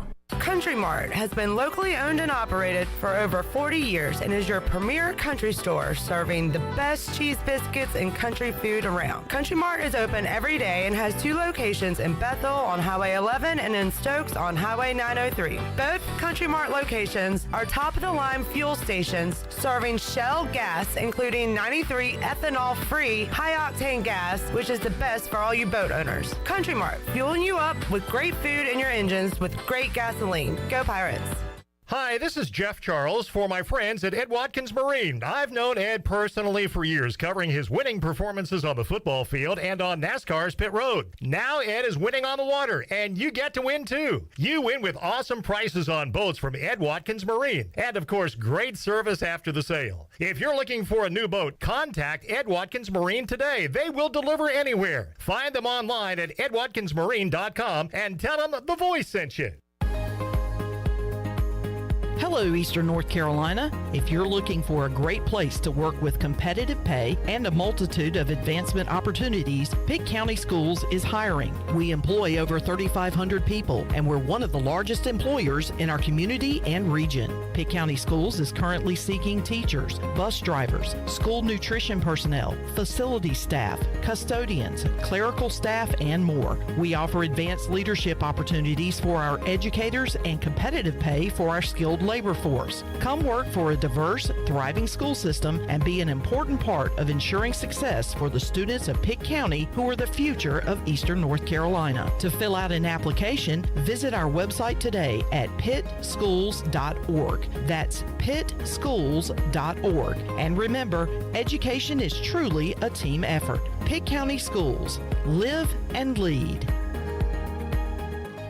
Are you looking for a home loan? Look no further than Amy Goss at Guild Mortgage. Since 1960, Guild Mortgage has partnered with industry professionals to close loans on time and help millions of Americans realize their dreams. Call Amy Goss at Guild Mortgage in Jacksonville, 910-389-4602. Amy Goss is licensed in Florida, Georgia, Maine, North Carolina, South Carolina, and Virginia. Guild Mortgage Company, Equal Housing Opportunity, NMLS 3274. NMLSconsumeraccess.org/. For licensing information, please visit guildmortgage.com/licensing. Guild Mortgage is not affiliated with Pirate Radio. The icy treat that can't be beat is Sparky Snowballs. From big kids to little kids, Sparky Snowballs has been making smiles happen for over 20 years. If you're not in the mood to chill out with a snowball, Sparky's funnel cakes and fried Oreos are a perfect Sparky-licious treat every time. Are you having an event, party, or fundraiser? Call Sparky's to come on site. Remember to follow Sparky's on Facebook or visit SparkySnowballs.com to see where they'll be next. Hey, I'm Holt Nailers. No one knows better than me how important it is as a quarterback to have protection on the field to be successful. My frontline team is critical to my success. For your frontline insurance protection, you need the team at Buck Insurance Agency. Buck Insurance Agency is your local team and have been helping customers like you for over 30 years with their insurance needs. When you need insurance protection, you'll get the whole team with Brian Buck and his staff. Call toll-free at 877-357-1966. Go Pirates. This is Keaton Mitchell, and you're listening to Pirate Radio, the voice of the Pirate Nation.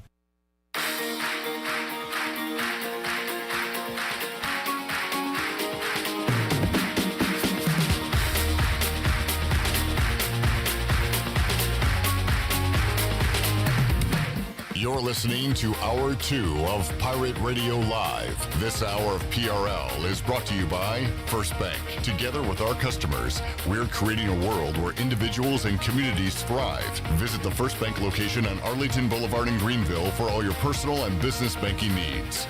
Now, back to the show. Welcome back. From Sales to Service, Greenville Auto World has all of your vehicle needs covered. You can shop all of their inventory now at greenvilleautoworld.net. If you're also looking for someone to service your vehicle, they have a full service and repair facility. They do brakes, oil changes, tires, inspections, and they can repair any kind of vehicle. Greenville Auto World across from Speedway at Bells Fork and online at greenvilleautoworld.net. Thanks to Tim Sutton and Jim Rogers for their sponsorship of the program. Now let's head back in to PRL. Here's Clip. All right, back with you, Pirate Radio Live. Shirley Rhodes, CJ Schaefer, Chandler Honeycutt, Clip Rock here with you on a Tuesday. Bryce Williams joins us hour 3. We got some Mike Houston audio to get to. And we've got Brian Bailey to get to right now on the Pitt Electric Live line.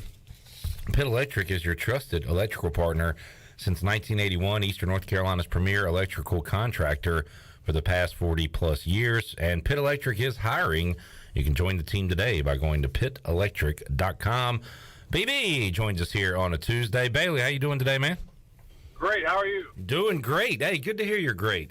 Coming off a busy football weekend. We'll start with the Pirates taking care of ODU, and I had a few concerns going into the game. You know, Old Dominion coming off that win. East Carolina, you worry about letting NC State beat you twice and all that. I wasn't really worried about that. I guess my concern was I thought ODU was a pretty darn good football team rolling in here, and it was close for a while, but the Pirates take care of business, Bailey, and, the better team won, got it done. Some of the numbers showed some domination from East Carolina on Saturday. So what do you think of the Pirates being able to take care of business at home and get their first win? I was surprised at some of the numbers. I mean, in watching it, I knew they were a little inflated at some times because, Keaton breaks that 81-yarder, and I didn't realize the time of possession was as lopsided as it was. I thought Old Dominion was better at quarterback than I thought they were against Virginia Tech. I watched the Tech game when Old Dominion beat Virginia Tech, and I didn't think either offense was very good or both defenses were just dominant. I really didn't think that either. I just thought both offenses struggled.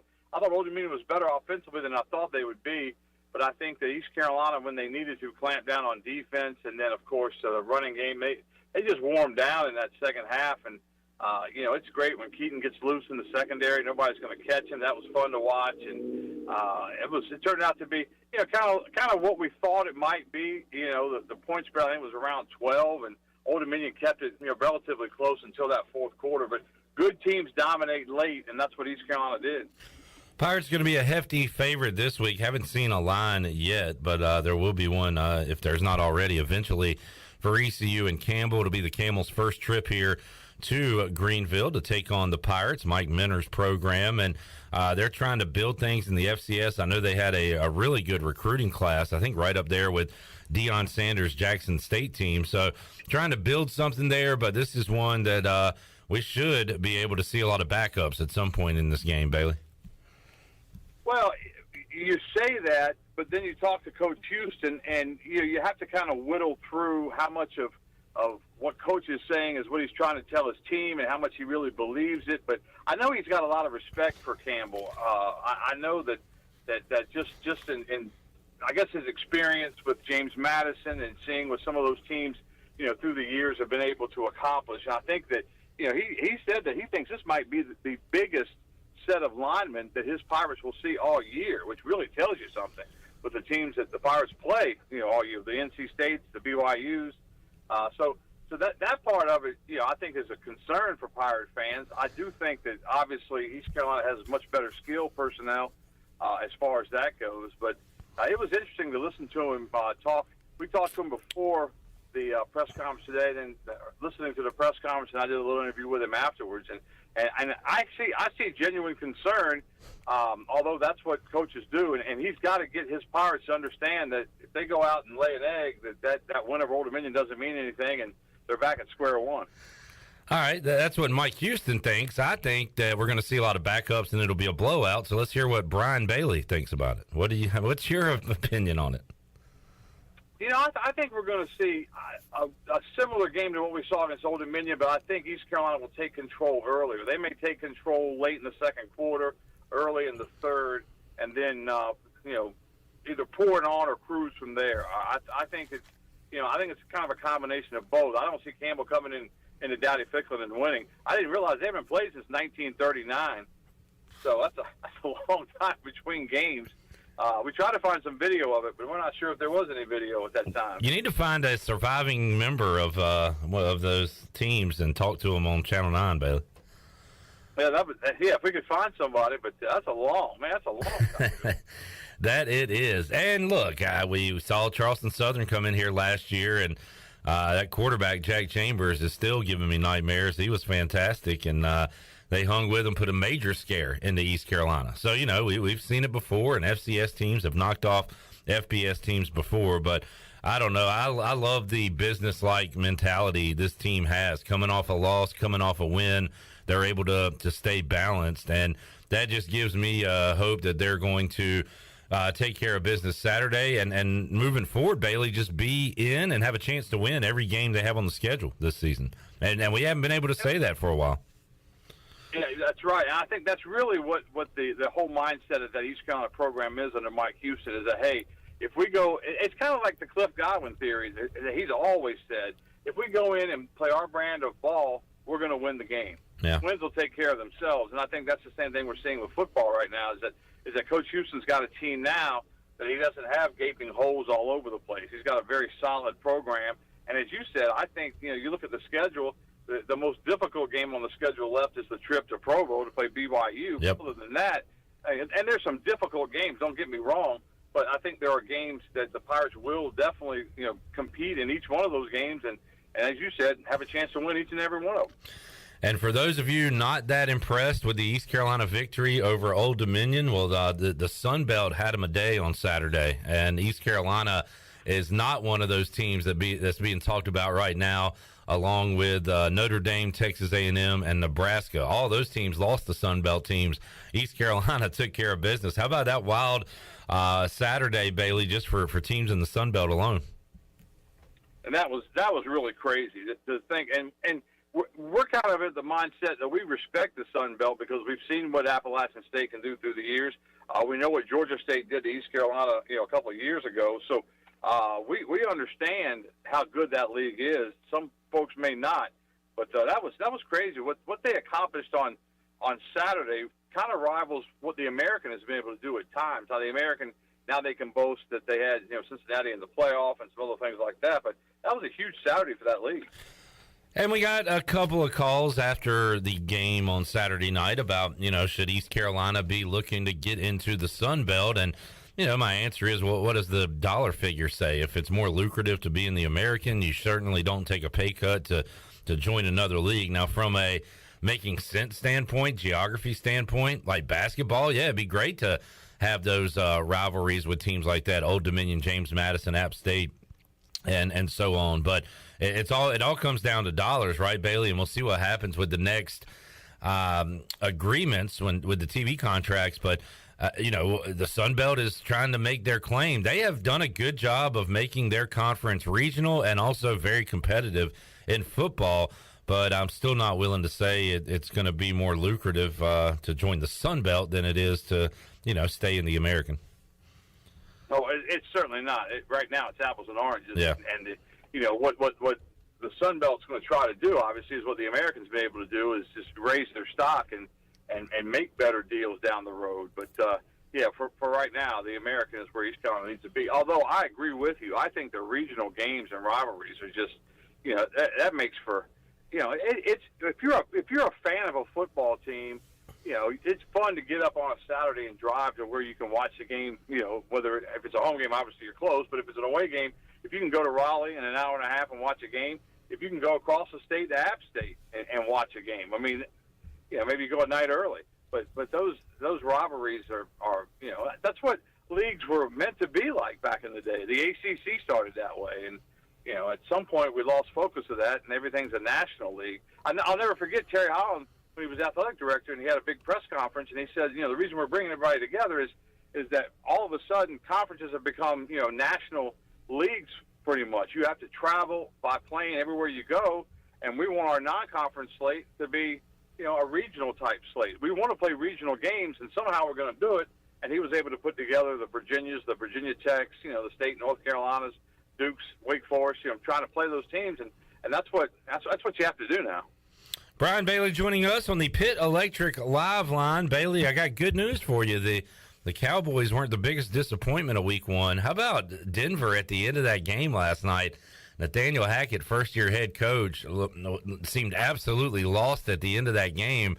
Settles for a 64-yard field goal to win it. It is wide left, and Denver loses to Seattle in Russell Wilson's homecoming.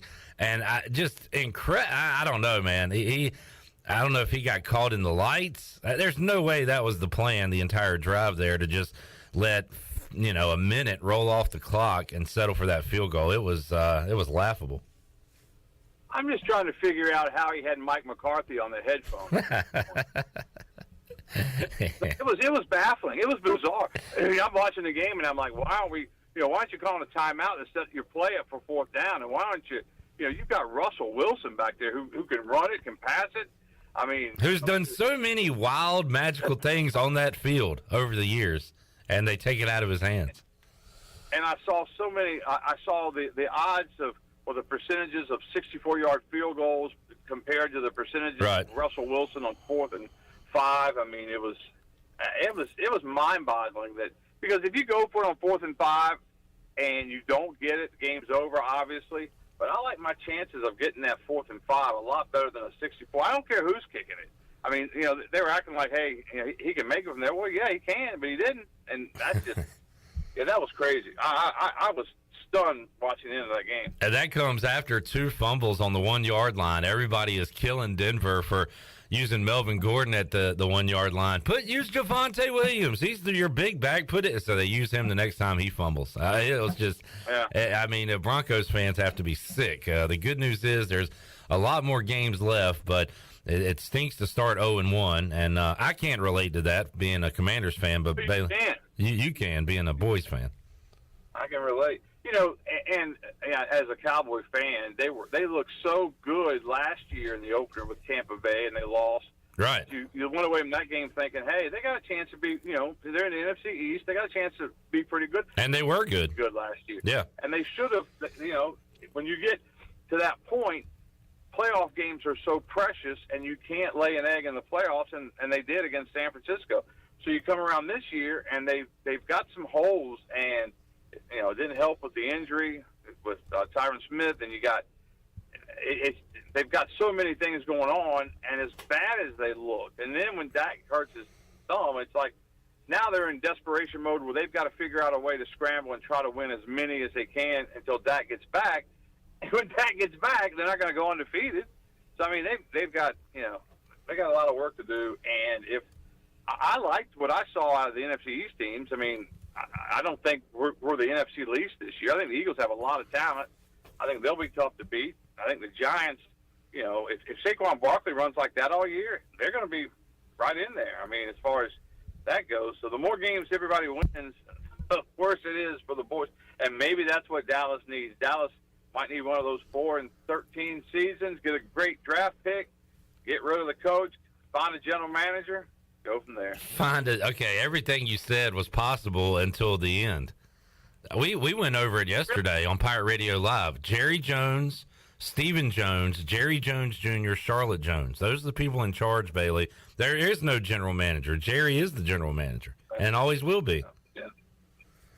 Well, he won't always, but he's going to die one of these days. Okay, and then Stephen takes it's the same damn thing. It ain't going to change. Yeah.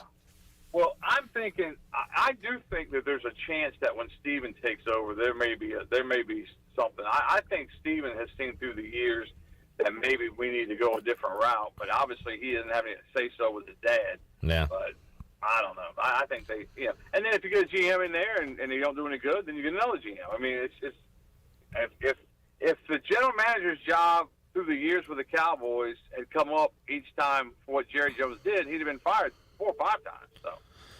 Brian Bailey joining us. Man, it almost feels like college football, and it probably won't work out this way because it's the NFL. It never does. But after watching Thursday and Sunday, you kind of just want to fast forward to the AFC Championship between the Bills and the Chiefs. They look dominant in Week 1, Bailey, and I like what I saw from some other teams. Baltimore looks really good in the North. I like the Dolphins this year, and they took care of the Patriots. The Chargers look good. But, man, the Chiefs and the Bills looked like they were kind of sending a message Week 1.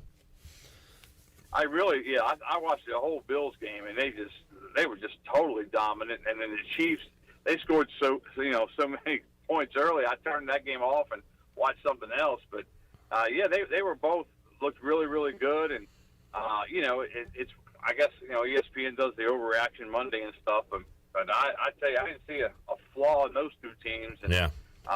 That'll be great. But it all depends, too, who stays healthy and gets to the playoffs. There's always some team like the Giants that gets hot and has no business winning the Super Bowl, and they win two. And so you just can't tell. Yeah, and I mean, look, Dak will be back. He's not out for the year or anything, but I heard, Steelers fan, CJ, and he wasn't the only one I heard this from, but he said the Steelers won, but their season's over because TJ Watt's injured. So, you lose a big a primetime player like that, it changes the trajectory of everything. No matter if you're winning or losing, you're down in the dumps. And they do so much to try to protect the quarterback, and some of those calls are just so ridiculous. Yeah, we saw a ton of them on Sunday. Dak breaks his thumb on a fluke play. He just hits another player's hand. I mean, yeah, they're playing patty cake, and he breaks his thumb. Brian Bailey joining us. What did you say yesterday, Bailey? We are entering week what of the high school season? Week 5. Man, that doesn't seem right. It's the conference opener. Yeah, it's absolutely flying by. Week 5 of the high school football season, the big Carolina 3A, 4A, which features so many great games throughout the season. And they've got a couple of really good ones for their first week of conference play, with Jacksonville playing host to J.H. Rose and New Bern and Havelock. Number 1 versus number 2 in our Touchdown Friday Top 9. New Bern looks like the big bad bear in that conference, and we'll see if Havelock can take them down coming up Friday night. Bailey, we'll talk to you coming up Saturday on the Bud Light pregame tailgate. We enjoy your on-the-field reports, so we'll catch up with you then. Have a great rest of your week, and we'll talk to you soon, man. Sounds good. Looking forward to another great Saturday at Dowdy Fickle. And we will be checking in with BB coming up 2 o'clock. Our show begins at 2. We'll talk to BB on that program Saturday on the Bud Light pregame tailgate. We're with you late night Saturday night on the U.S. Sailor 5th quarter call-in show. We wrapped up close to midnight this past week, so we'll be with you until the last caller is served. We will take a break, come back. You're ready to wrap up hour number 2 of our show. Send you over to hour 3, where we will talk Pirate football, little NFL, and go Pirate Radio Outdoors with Bryce Williams. We'll hear from Mike Houston during that hour as well. It's all ahead. PRL back with you after this.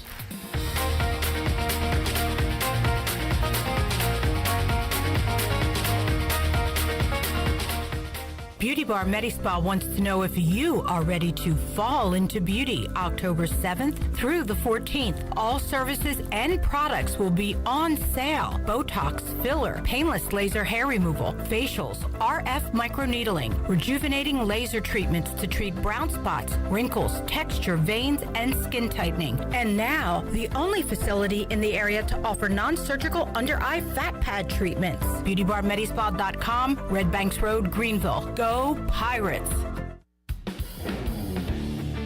Before you hit the road this travel season, be sure to get your tires inspected by the tire guys at Greenville Auto World. The Greenville Auto World service team sells all the top brands and economy tires if you need a new set. Need an oil change, state inspection, or AC repair? Greenville Auto World can work on any type of vehicle, and the monthly oil change special is only $29.99. Make an appointment now by calling 364-8730. For award-winning service, trust Greenville Auto World. Greenville Utilities electric customers will soon be able to receive text notifications in the event of power outages. Enrollment is automatic, so make sure GUC has your cell phone number by signing into your account at GUC.com, then update the information in your user profile. Want to talk with someone instead? Call 252-752-7166 during business hours. 252-752-7166. Update us so we can update you. Visit GUC.com for more information.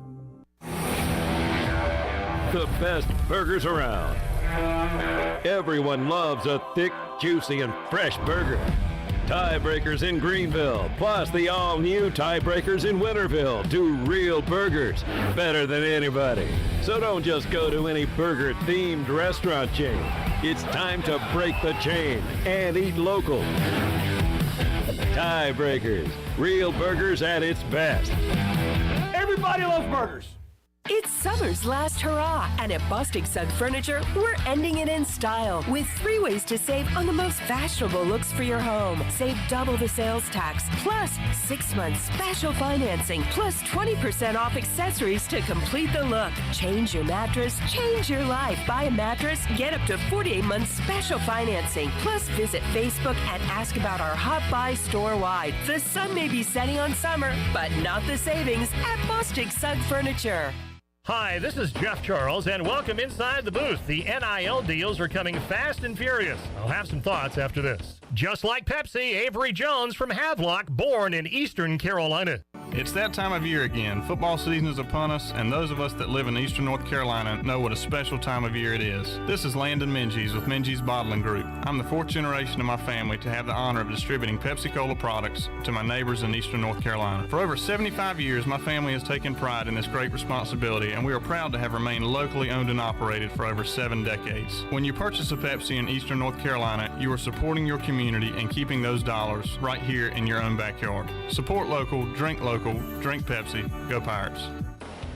It was just over a year ago that name, image, and likeness, or NIL, became a reality. The deals are extraordinary, and some of these deals are with American Athletic Conference schools.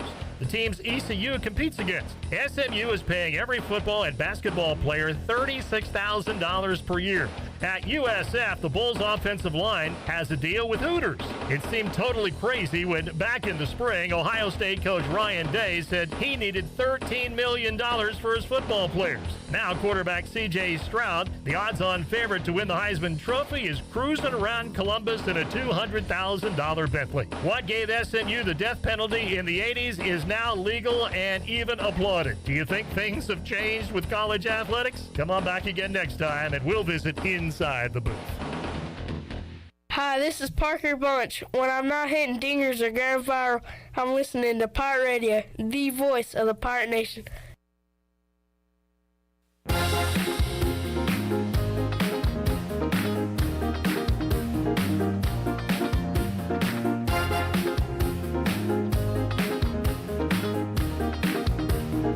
You're listening to Hour 2 of Pirate Radio Live. This hour of PRL is brought to you by First Bank. Together with our customers, we're creating a world where individuals and communities thrive. Visit the First Bank location on Arlington Boulevard in Greenville for all your personal and business banking needs.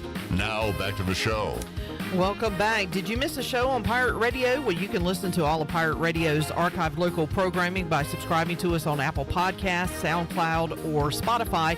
You can subscribe today by going to the podcast app on your iPhone or Apple device and search for Pirate Radio Audio Archives. Now let's head back into PRL. Here's Clip. Welcome back to Pirate Radio Live. Boy, baseball really gets lost in the shuffle this time of year. Braves lost last night, so did the Mets. So Atlanta remains a game and a half back in the NL East. You've got the Orioles losing 2 straight now. They have really hit a slide over the last few series and are will have to go on kind of a miracle run here if they want to make postseason play. Igos Mariners coming off a series win over Atlanta over the weekend, putting them in a very comfortable spot here for a wild card, although they are fighting right now with the Rays and the Blue Jays. Kind of a 3-horse race there between Tampa, Seattle, and Toronto to see who are the wild cards there in the AL.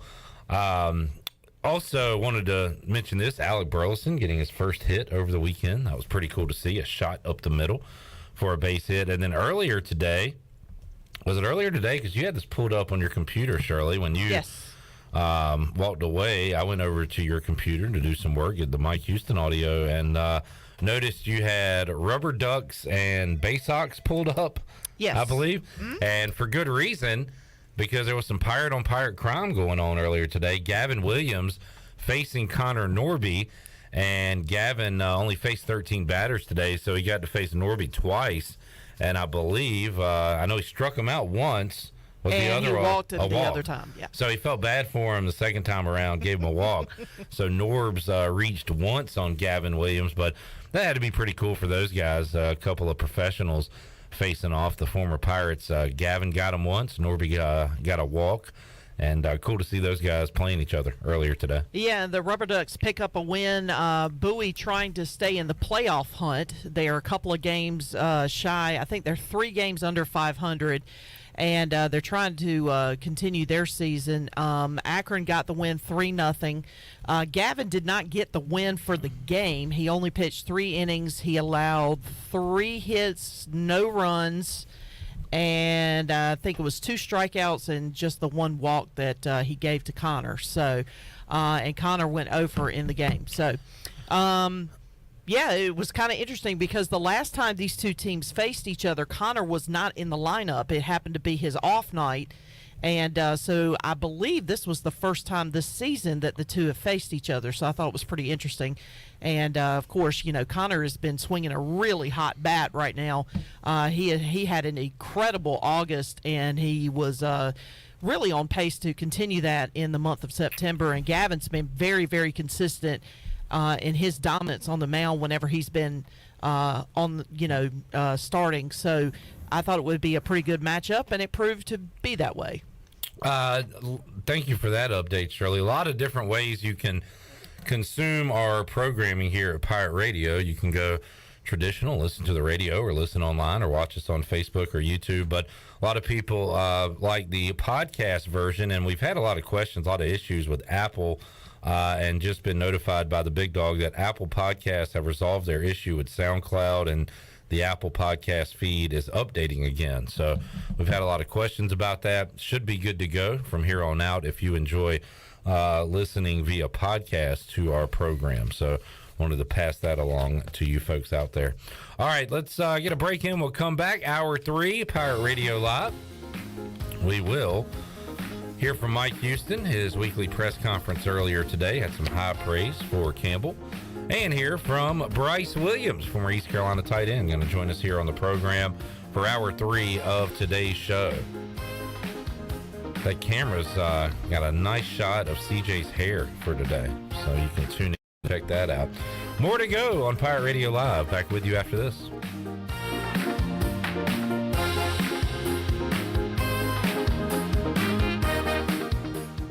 Are you ready, Pirate fans? Freeboot Friday is back.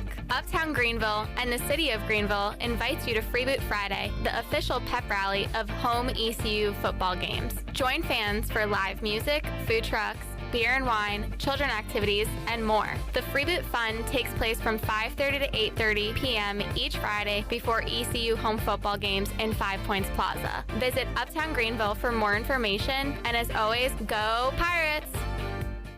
Are you suffering from anxiety, sleep issues, or chronic pain? Have you heard of CBD? You can learn about the benefits of CBD right here in Greenville at the Hemp Garden. Hemp Garden offers a variety of products and solutions that are truly making a difference in our community. Hemp Garden also provides products that can assist with energy and focus. Have a pet? Come check out their selection of CBD pet products. Visit Hemp Garden to speak with a CBD specialist in a relaxed and welcoming environment today. Exclusive discounts are offered to first-time customers. Hemp Garden, located at 3040 South Evans Street in the Target Shopping Center in Greenville. Hey Pirate Nation, Lindsay Gray here with Carolina Caliber. In 1960, my granddaddy started his firearm business right here in Eastern NC. Still family owned and operated, we have the area's largest selection for outdoor shooting sports and accessories and are one of the nation's top firearm dealers. At Carolina Caliber, we have everything you need from hunting, home defense, and personal protection, including a wide variety for ladies and youth. We buy, sell, and trade. It's a time-honored tradition. Visit us at Carolina Caliber on Fire Tower Road in Winterville. Welcome to US Cellular, where new and current customers choose any phone they want for free. Free? Even the one with 5G and lots of storage? Free. And the one with the latest everything? Free. At US Cellular, any phone you see is free, whether you're a new or current customer. US Cellular, America's locally grown wireless. Terms apply. See uscellular.com for details. We all love using Uber Eats, DoorDash, and grocery pickup. It makes life so much easier. Well, now there is cellular delivery, and the team at Cellular Warehouse has perfected the process. They will deliver your new phone right to your door with all your information loaded on the new phone, and the best thing is there is no charge for this awesome service. And you don't have to waste half the day sitting in a Cellular store. Call Toby Williams today at 252-799-7051 and let his team of experts make your cellular delivery today. Cellular Warehouse, your local U.S. Cellular authorized agent, serving all of Eastern North Carolina. This is Braxton Green with Angel Oak Home Loans. If you're looking to purchase a home, it is still a great time, and being pre-qualified before you begin shopping is an advantage. At Angel Oak, we offer a wide variety of programs ranging from conventional, government, and portfolio loans that can fit most financial situations. To get started, contact our experienced team of Talbot Green, Joanne Weir, Wanda Hager, or myself, Braxton Green, at 751-2060. NMLS 1719250, Equal Housing Lender. Winslow's is now Fifth Street Hardware Restaurant and Tap Room. With a brand new look, Fifth Street Hardware also has a new menu and serving lunch and dinner every Tuesday through Sunday and brunch starting at 10:30 on Sundays. What else is new? Well, they have poker every Tuesday night, Trivia Wednesday with DJ Captain Morgan, and on Friday and Saturday nights they have live music open till 2 a.m. serving light appetizers all night long. New look, new name, same location on Fifth Street. Follow them on Facebook and Instagram for more specials. Fifth Street Hardware Restaurant and Tap Room. Have you ever seen those exotic aquariums like the guys do in Las Vegas on television? You ever thought about having one of these aquariums in your business? It's more affordable than you think. This is Hal Pruitt with rentafishtank.com. We can make having an aquarium in your business turnkey with no work, cleaning, or hassles for you. Rentafishtank.com creates a relaxing atmosphere and keeps children occupied. Rentafishtank.com already services many dental, pediatric, and doctor offices, plus hospitals and senior living centers. Check us out at rentafishtank.com. This is Pirate Radio, WGHB Farmville, 1250 and 92.7 FM Greenville, WDLX Washington, 930 and 104.1 FM Washington.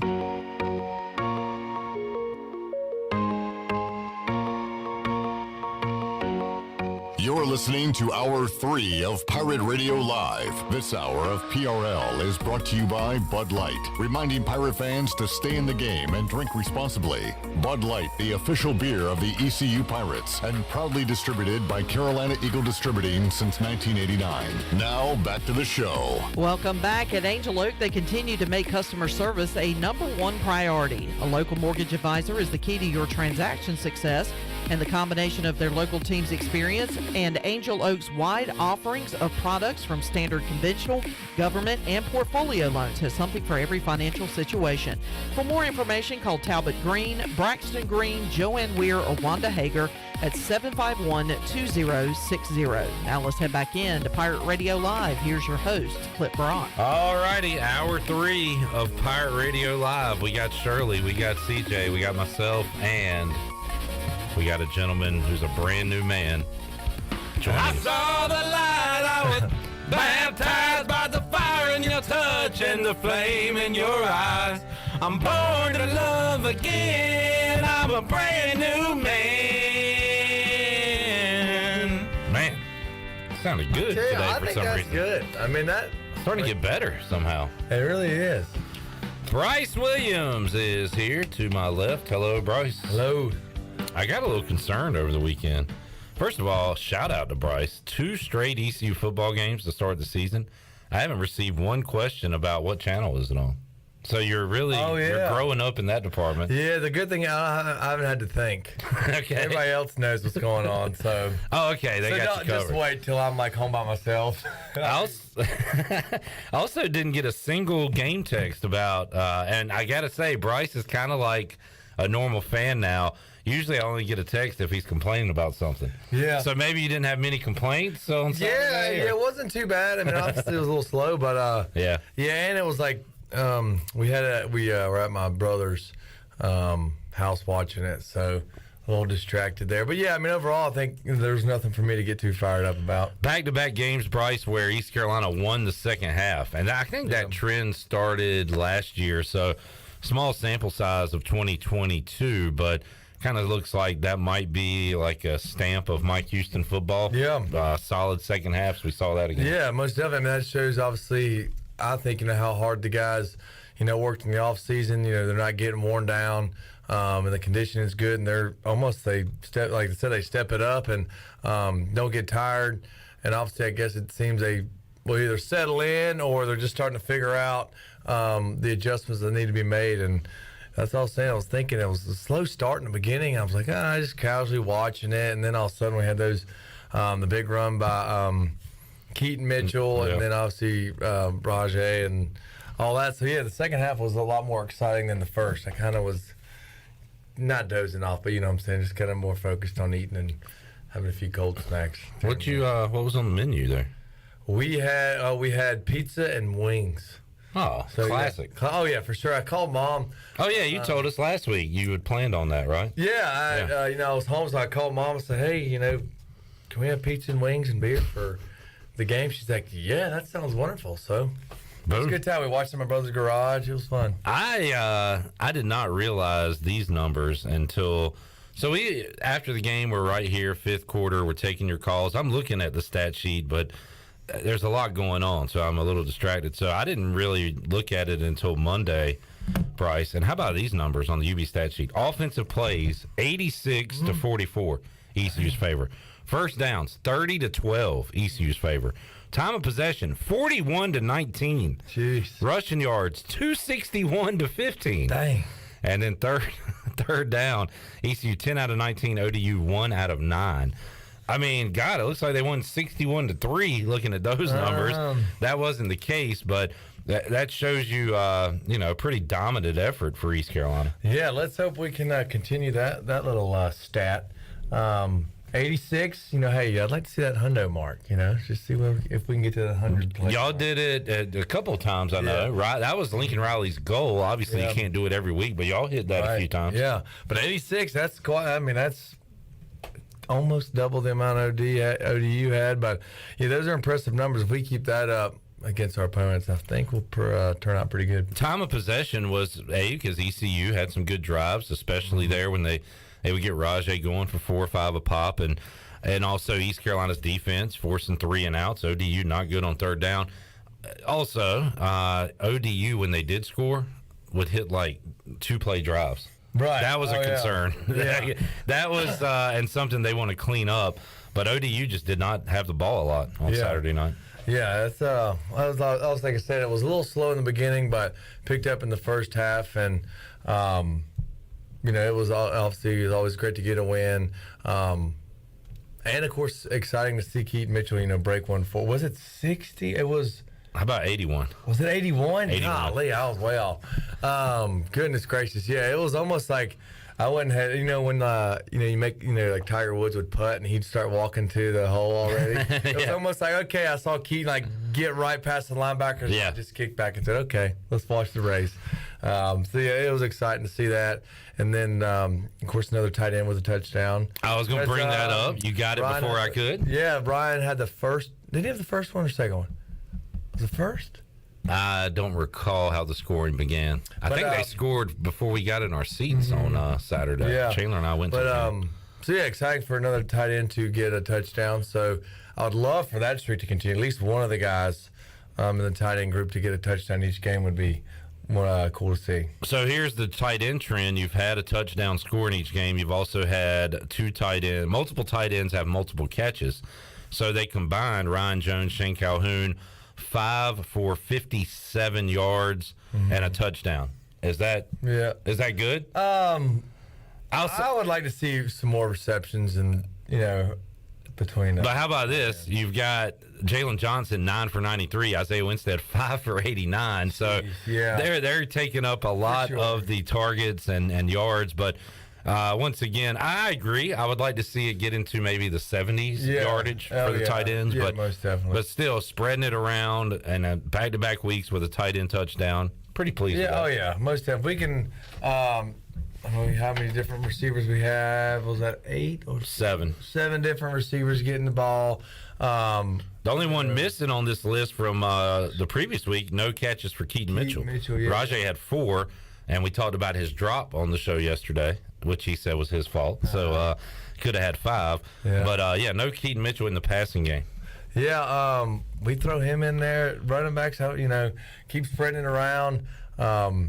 I'm obviously more biased towards the tight ends. I would like to see some more big plays out of those guys. But like I said, it's all schemed up and situational and things like that. So definitely not complaining. Jalen having 9 for 93 is just another headache for defensive coordinators. Like, Now we got to watch this guy. If Right. they watch him too much and Isaiah, then that middle would, because CJ only had one catch on Saturday. Right, He had 6 week one. Yeah. He's going to have bigger days. So it really looks like, Bryce, this is what you want, right? They're doing what the defense is allowed them to do. Oh yeah, it's like there's no telling, who. I mean, we have all playmakers, guys who can, get multiple receptions each game. So not being able to hone in on one offensive player obviously makes things difficult.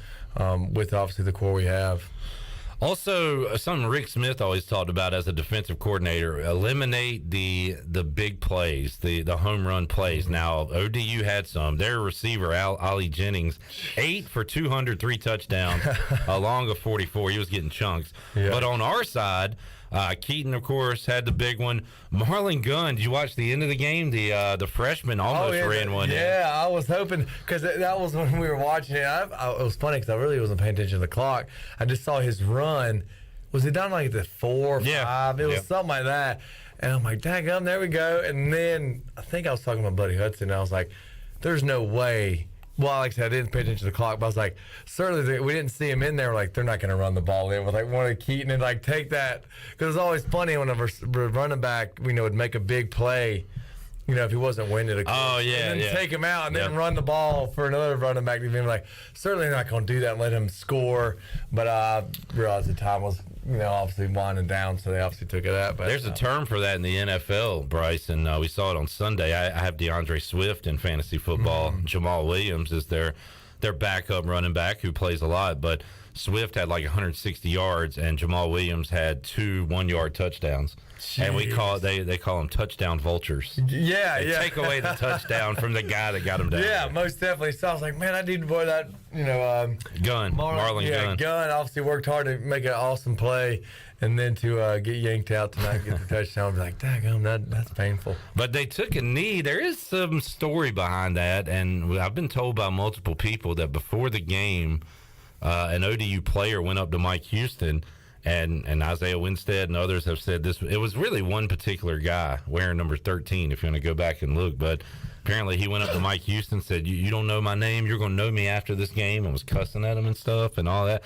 And ECU did a good job of not getting involved in that. Jeez. But Mike Houston showed some class at the end of the game, taking a knee near the goal line where really he wanted to probably punch another one in, but decided not to. That is bold of an opponent to go up to the head coach and to say that. Yeah. Not very bright. That one bit him in the butt there. That it did. It was, and what player was it? Was it even? I don't know the numbers. Yeah. I'd be curious to know what the stats were. I think it was the defensive player number 13. Who apparently was getting into it with everybody.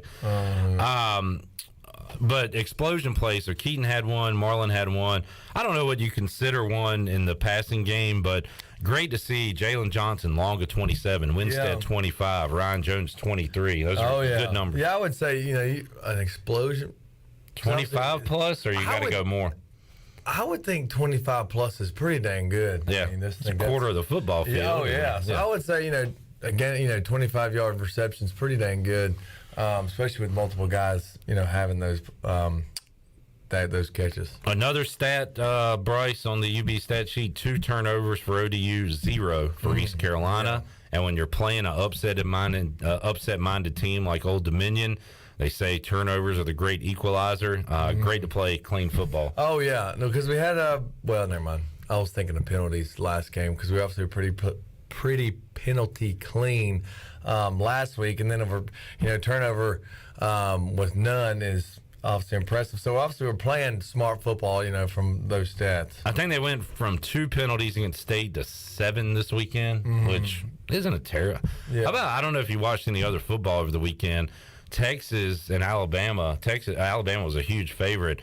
Alabama had 15 at last count. I don't know what they finished with. 15 penalties. Jeez. Kept Texas in. Texas played well, but Alabama escaped with a field goal. But even those good teams, when you have all those penalties and things like that, it evens out a football game. Oh, for sure. I mean, when you're you're turning the ball over, not even physically, you're just getting I guess pushed back behind the line of scrimmage, or I guess negative yardage. Yeah, I'm trying to determine. And it was bonehead ones too. It was like lining up in the neutral zone. Their all-world linebacker got hit with that twice. Oh. where they make stops in the backfield, and sometimes he wasn't even involved in the play, but he just lines up off sides, like those things. Yeah, those mental errors, and because I don't even know the penalty for like 5 yards. Yeah, 5 yards there. So I wonder how many yards and penalties it was if we could find. Yeah, I'll look it up. How about, and on the offense, the equivalent to that would be when you line up wrong, when you don't have a certain number on the line. And I always wonder, is that something that in practice you lined up the same way and you were just coached wrong, or is it a player who just doesn't get on the line or off the line? Like, what do you remember about that? Most of the time, like I remember if we were a little there, but if we had like a sort of a special formation or something, then I guess things would get a little confusing. But at times, most of the time, I'm always, because if I as a tight end, I had to be conscious of if I'm on the ball or off the ball. Receivers have the same thing, but I got to pay attention of how many guys are to my right or left. If we got, kind of an odd formation to either side, I've got to, be off the ball. If not, then that'd be illegal. And then you see receivers like point at the official. Is that to say like, am I good? When you would point, that means you're staying on the ball. Most of the time, or you'll say I'm off, and he'll check. Say you are off the ball. Because if you don't check and just kind of nonchalantly do that, and you didn't say you're good, he'll hit you. He'll hit you. So those are those aren't the good penalties in the meetings. Oh yeah, because you get ripped for those. Alabama on Saturday, they win the game. 15 penalties, 100 even yards. It's hard to make up 100 yards. Yeah. When you're Alabama, it's easier than other teams. Yeah. But a normal team, 100 penalty yards, it's tough to make up for. Yeah, we do that. It'd be hard for us to win some games there. The old hidden yardage, they call it, right? With penalties and like punt returns, kick returns, stuff like that. Yeah. East Carolina 1-1 on the year, Bryce, and now they have a date with Campbell. So, what do you remember about facing FCS teams? You had some games in those, right? Yeah, obviously the mindset was, you didn't look past them, but you're just like, all right, let's sort of. You didn't look past them, but you just said, yeah, you're kind of like you're confident. After you're confident going into them, I guess you're. Let's face it, it's hard to get up the same for NC State than it is Campbell.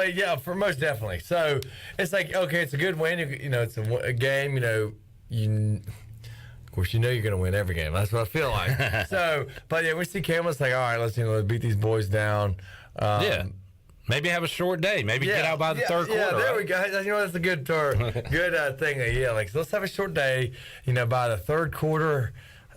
By the first half, I'm not one to stand around, so that'd be a long time sitting. The second string guys went in, but I guess it's like let's have a short day. There we go. I like that. And it's not always that case. We have seen East Carolina lose to FCS James Madison and FCS North Carolina A&T. Now that was when our program was at a different, lower level than we are right now, and I love the mindset of this team right now. Bryce tells me that they're going to attempt to go into every game thinking the same. I know it's impossible to do, but I feel like that. And we had Willie Smith, East Carolina former tackle, played in the NFL, joined us hour one.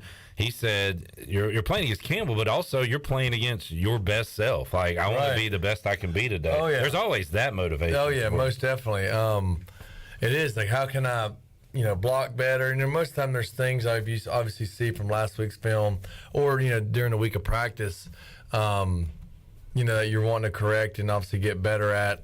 And it could be whether, or I want to get better at block and have better hands during the game. Obviously when I'm, in the 3-point, better hands, what I mean by blocking, and just be better that way in games like this or, obviously any game. But, if we can just keep the same mindset we've had this week and sort of not had that, mental bust we had the last year, and they kind of looked over whatever team. Charleston Southern. Don't forget. Came in here, put a scare in these. Yeah. So if we just, obviously not look past any team or get big-headed, I think we'll be all right. Shirley, let's get a break in. We'll come back. We'll hear some Mike Houston comments, get Bryce's thoughts on those. We'll also go Pirate Radio Outdoors and have more for you here on a Tuesday edition of Pirate Radio Live. You got a question or comment for Bryce? You can Do so on Twitter, Facebook, YouTube, or take a call or two if you want, 317-1250. Back with more on PRL on a Tuesday after this.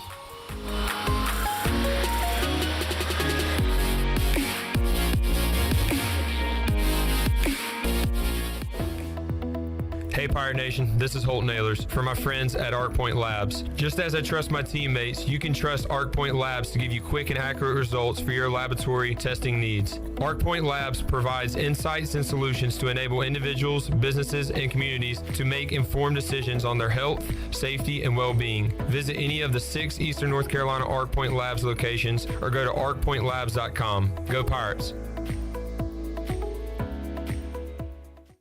This is Dr. McGraw from Orthopedics East and Sports Medicine Center. Our practice has been caring for the athletes at ECU and the residents of Eastern North Carolina for more than 35 years. Whether it's treatment for your sports injury or it's time for that joint replacement, Orthopedics East provides the latest in operative and non-operative orthopedic care. We also offer on-site physical therapy and MRI services as well as walk-in urgent care on the weekends from 10 a.m. to 2 p.m. For experienced and professional care, call us at 757-BONE or visit us online at orthoeast.com. Go Pirates!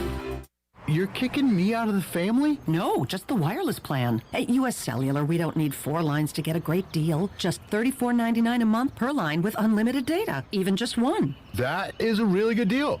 Get unlimited data for just $34.99 per line, even just one. Only at U.S. Cellular. Terms apply. See uscellular.com for details. This is Brandon Tate, owner and operator of Atlantic Wireless, an authorized agent for U.S. Cellular since 1997. Visit AtlanticWireless.com to find the store near you. We go beyond the call. Great food, great atmosphere, and great service is Ottavola Market Cafe. Ottavola is simply a restaurant that focuses on that, being a great restaurant. There's something for everyone at Ottavola. The menu offers a variety of great choices like pastas, pizzas, sandwiches, soups, salads, and seasonal rotating selections. Lunch or dinner, Ottavola is always the right call. Call ahead and get Ottavola to go, or stop by the bar for a drink with friends. It's simple. Come and eat at Ottavola Market Cafe, Red Banks Road next to Food Lion, and OttavolaMarket.com. Ottavola, Pirates supporting pirates.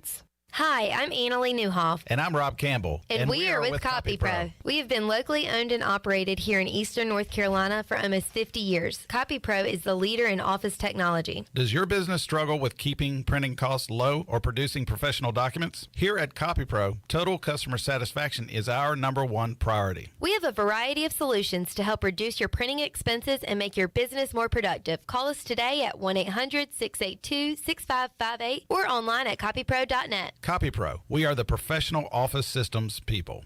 University PC Care has been the Pirate Nation's go-to IT expert since 2006. They thank you for your continued support and trust during these trying times. Many services can be done remotely and free pickup and delivery is available. As a Dell business partner and Apple authorized service provider, you can count on University PC Care for all your personal and business tech support needs. To make a remote appointment or to bring in your device for service at their Greenville or New Bern locations, call 558-1280 or go online at universitypccare.com. When I need jeans, I order online because I know exactly what I want. They have just one moving part, and if there's something wrong, I exchange them. Buying a vehicle, especially pre-owned, is way different. Lots of moving parts. You don't want to get stuck. For a worry-free purchase, visit Phelps Chevrolet. We've been here in town a very long time. You know us. You know we stand behind everything we sell. Phelps Chevrolet in Greenville. Come get you one. Come and explore great shopping in downtown Washington at Naughty Life. Hi, this is Gina from Naughty Life, and new fall merchandise is arriving every day, featuring all the new Yeti products, like the loadout buckets and waterproof dry duffel bags. We have new fall clothes for men, women, and children. At Naughty Life, we have something perfect for any occasion, like new jewelry and a great selection of sunglasses from Costa, Reflect, and RCI. Visit Naughty Life on Main Street in historic downtown Washington, and like us on Instagram and Facebook. This is Big John Williams, strength and conditioning coach for East Carolina football, and you're listening to Pirate Radio, the voice of the Pirate Nation.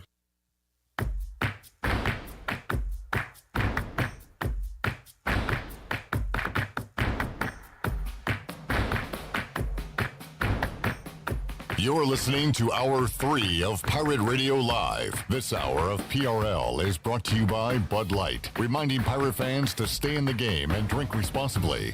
Bud Light, the official beer of the ECU Pirates, and proudly distributed by Carolina Eagle Distributing since 1989. Now, back to the show. Welcome back. Quality Equipment is your full-service John Deere dealer with 28 locations to serve you.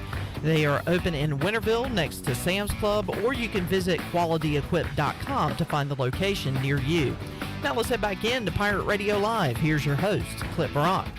Back with you, Pirate Radio Live. Bryce and I talking about upsets from over the weekend, including a team that Bryce is familiar with, the Marshall Thundering Herd. We watched the end of that one during the Bud Light pregame tailgate.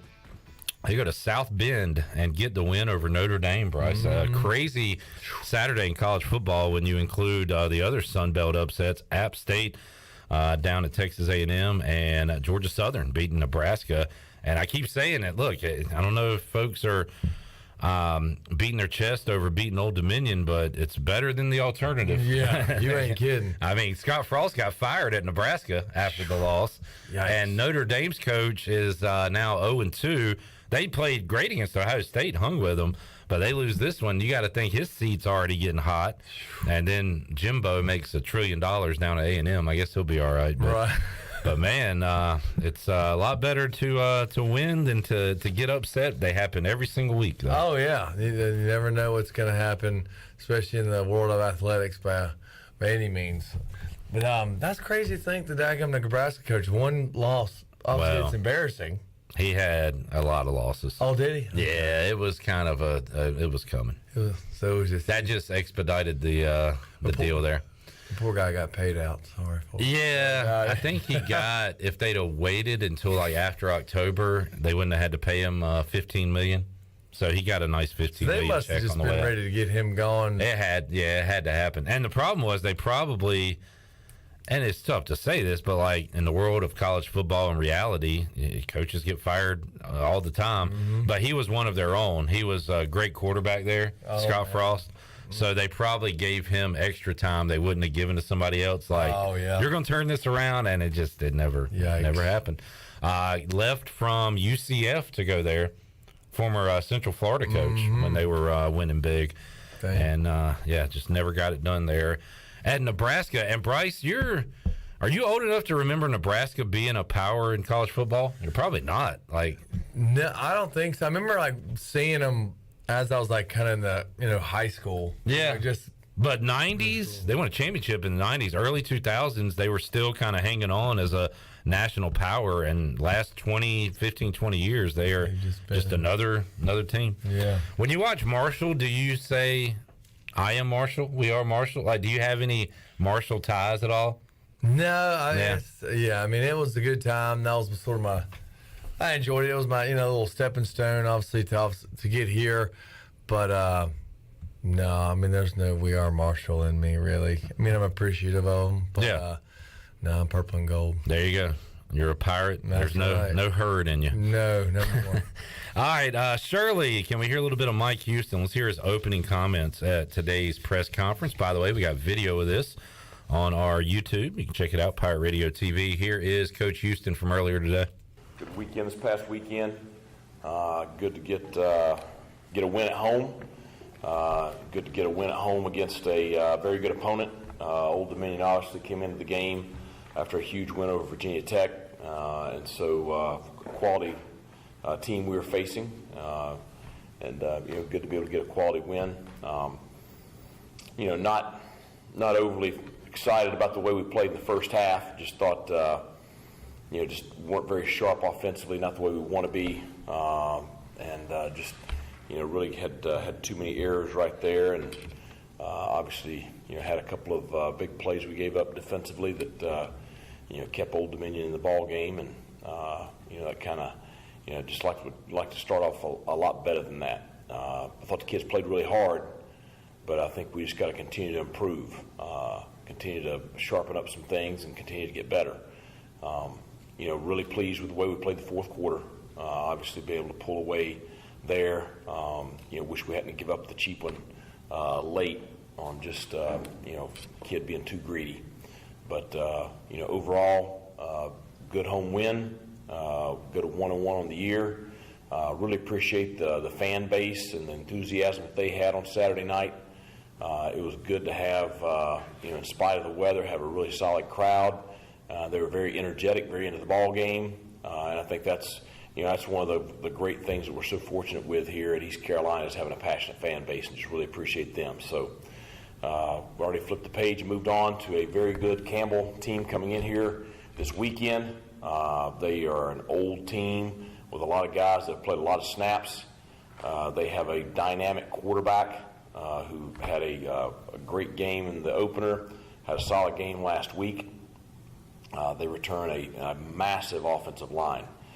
They will be much bigger than we are when we take the field on Saturday. Their left tackle is a Senior Bowl watch list kid, transferred from Wake Forest.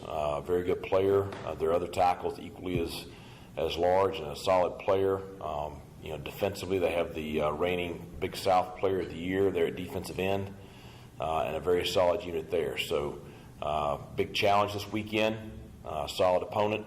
We've got to focus on getting better today. We've got to have a great practice today to kind of start the week off with our preparations and be very, very sharp and really build towards Saturday.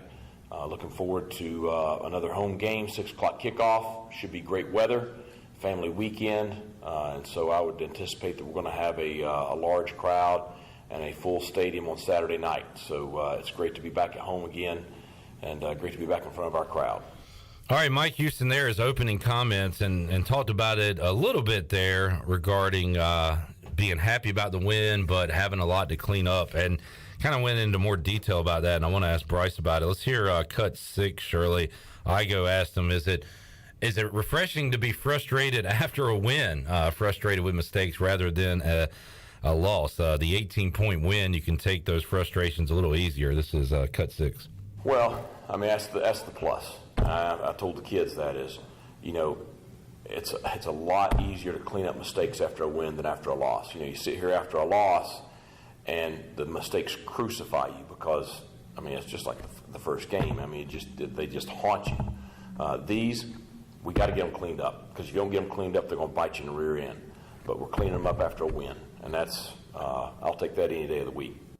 All right, Bryce, do you remember that? You lose the game. It's excruciating. It's all you can think about, and you're so bummed. But you make a mistake in a victory, you got to correct it, but it certainly doesn't feel as bad. So what's those two feelings like? Oh, yeah, for sure. When you are looking at film after a loss and you're breaking down, oh, look, if that didn't happen, look where it'd be, and it's constantly like, dang, you just keep like little like hits to the gut. You're like, dang, gummit, man. Like it is very frustrating to watch film after a loss, to see the mistakes you made. A win, it is like, dang, gummit, okay, let's make a note of it, focus on it. But you're like, we still won. Yeah. So you obviously don't blow it off, with the mistake you made, but you definitely take it a little easier. Mike Houston talked about those numbers earlier. Fantastic numbers for the East Carolina defense against Old Dominion's running game. Also, quarterback sacks equate into the total rushing in college football, so Pirates are able to get to the quarterback. But he talked about stopping Old Dominion's running game. Cut 2. Well, I think that, number one, is a big focus last week with a 1,000-yard rusher coming in here. I thought our defensive linemen did a really good job at the point of attack. I thought the linebackers were very conscientious with some things that we had in our scouting report, and I thought we did a really good job of fitting the run. I do think that the way we defended the run helped us with getting them off the field. For the most part, we gave up a handful of big plays, and other than that, we played pretty solid. So it was a good night. All right, Pirates stopping the ground game there. Did a pretty good job outside a couple plays against NC State. I think the run defense has been good through 2 weeks, Bryce. Almost definitely. If we can shut down, I mean, obviously you don't want both, either one of the, offensive scheme, passing or running to obviously be dominant from the opponent. But if you, can shut one down, that obviously limits, an OC from the opponent to say, okay, well, we can't run the ball on them. So I guess we're starting to throw it, and obviously that makes calling defenses a lot easier, when you're at least taking over one part of the offense. All right, last year, this guy's still giving us nightmares. Jack Chambers, the quarterback for Charleston Southern, who's now at NC State, actually got in the game for NC State on Saturday against Charleston Southern because NC State wore him out, so played against his old team. But Chambers last year, 38 of 61, 405 yards, 2 touchdowns, interception. Also had... He gained 91 rushing yards. Now, with the sacks and everything, he ended up with 54 net yards and had a touchdown. He was awesome last year, and Mike Houston was asked, does this Campbell quarterback compare to Jack Chambers? Cut 3. He's a lot better player than Jack was. He's bigger. He's probably more explosive. Probably throws it better in the pocket. They were 3-1 last year when he got injured. He missed the rest of the season. You know, during the pandemic in 2020, one of the weekends where we were quarantined or whatever, I got the chance to watch them play Georgia Southern at Georgia Southern. And, you know, I mean, he almost single-handedly beat Georgia Southern in that game. And they went for 2 at the end, didn't get it, ended up losing by 1. But just really stood out to me just how dynamic of an athlete he is. So certainly it's going to be a huge challenge Saturday. All right, better than Jack Chambers. Looking forward to seeing what this guy's all about coming up on Saturday. Also, cut 5, Shirley, Mike Houston was asked, you know, being at the FCS level, he played in games like this, played against East Carolina, beat East Carolina. How about being an FBS coach now, preparing for an FCS team like Campbell? Cut 5. They're a good football team.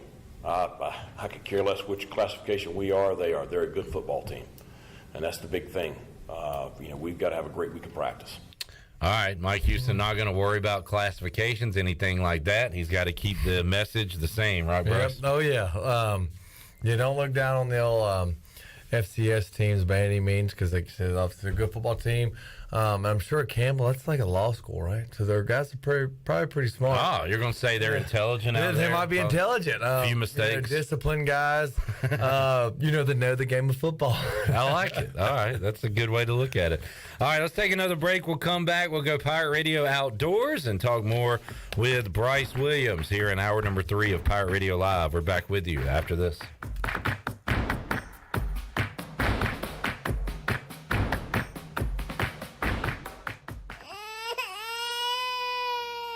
There's nothing more important than protecting your family. Fire ants can cause painful allergic reactions and even death. Protect your loved ones at home where you should feel the safest. Visit pesttechofgreenville.com to learn of our once-a-year treatment to guarantee you stay fire ant free. Tested and proven effective by your Eastern North Carolina exterminating professionals at Pest Tech of Greenville. Mention the crying baby for an extra 10% off.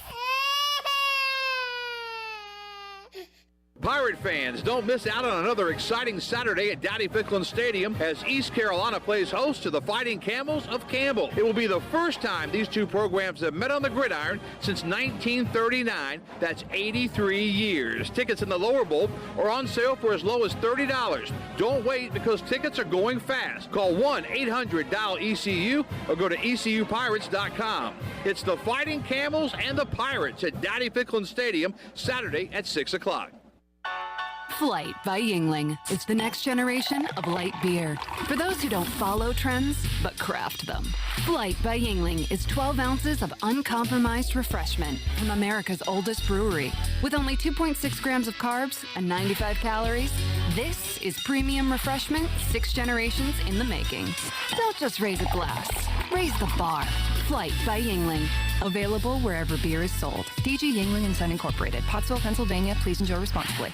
The convenience of Pitt Greenville Airport is waiting just outside your front door. Service is back, so you're connected to destinations worldwide through flights from American Airlines. Plan your next trip. Book your flights today at flypgv.com or aa.com. Avoid the long check-in lines and congestion at the big airports and fly local at PGV. Fast, convenient, and close to home, PGV has American airline flights perfect for your next trip. Book today at aa.com. PGV, where the pirates fly. Warren's Hot Dog Pizza. Homemade lemonade. Hungry for game day, Pirate Nation? Take advantage of the Warren's Hot Dogs tailgate special of 10 or more hot dogs for only $1.50 each. And the best part, this special is available every day. Just call ahead and Warren's will have your order ready to go. Hungry for breakfast? Warren's Hot Dogs in Chocowinity opens at 5 a.m. with cheese biscuits, chicken biscuits, sausage dogs, and more. Warren's Hot Dogs in Greenville, across from Ron Ayers, or in Chocowinity next to the fire station. Go Pirates!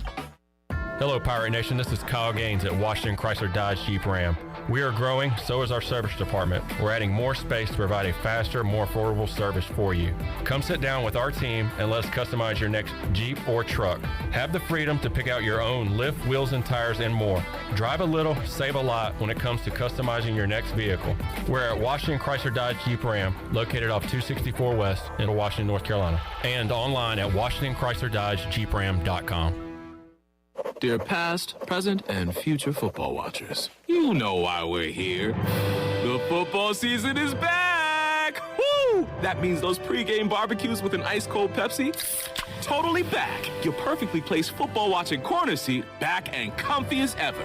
18 Sundays of touchdown scoring, Hail Mary throwing, ice-cold Pepsi flowing football action. You better believe it's back. And since that's too amazing to miss a single second's worth, Pepsi is officially giving you permission to always put football first. And when we say always, we mean always. Like when your lawn is looking less like a lawn and more like a jungle. If the game's on, then the lawnmower ain't. And those gutters you haven't cleaned, today is not their day. Or maybe those in-laws are back in town. Well, better hope they're football fans because your Sunday is completely booked. Long story short, crack open a Pepsi and don't let anything get between you and your football watching. With love, Pepsi, made for football watching. That's what I like. Pirate Radio. We are Eastern North Carolina's football program. In time, we will be North Carolina's football program. The voice of the Pirate Nation.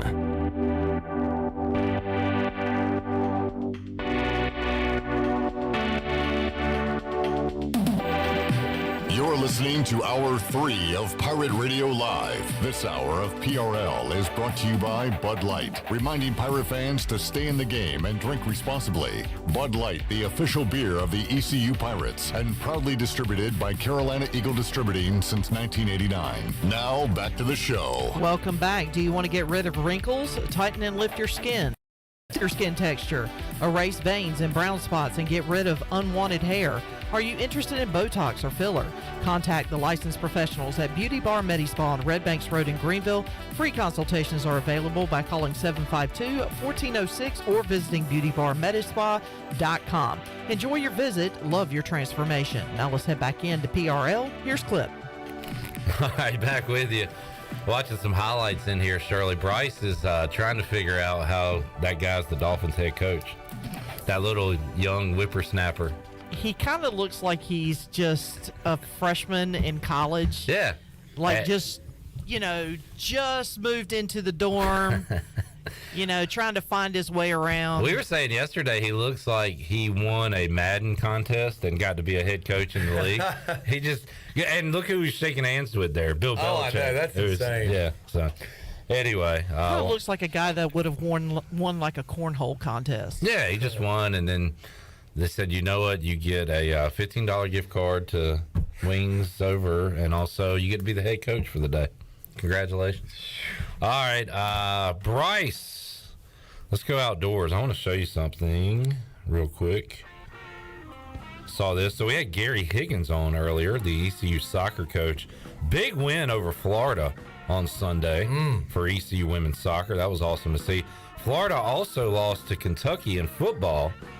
And guess what they had on Sunday or Monday, in the dining hall at Kentucky? They had him a gator picking. It looks like a pig picking, but it's a gator, a bacon-wrapped gator. That's cool. That is cool, but now in Kentucky, I don't think there's many gators up there, but that is cool. And they, I guess you go pick it off like you're eating a pig. Have you ever had gator before? Well, we had the New Orleans Bowl, but it was like gator. Oh, yeah. So it might have been lying. But nothing like that. Nothing like that. That is wild. Yeah. I don't know how appetizing it is, but it's pretty cool to eat after you I think it's pretty good, actually. All right. Like, I'm pretty sure it's a good meat.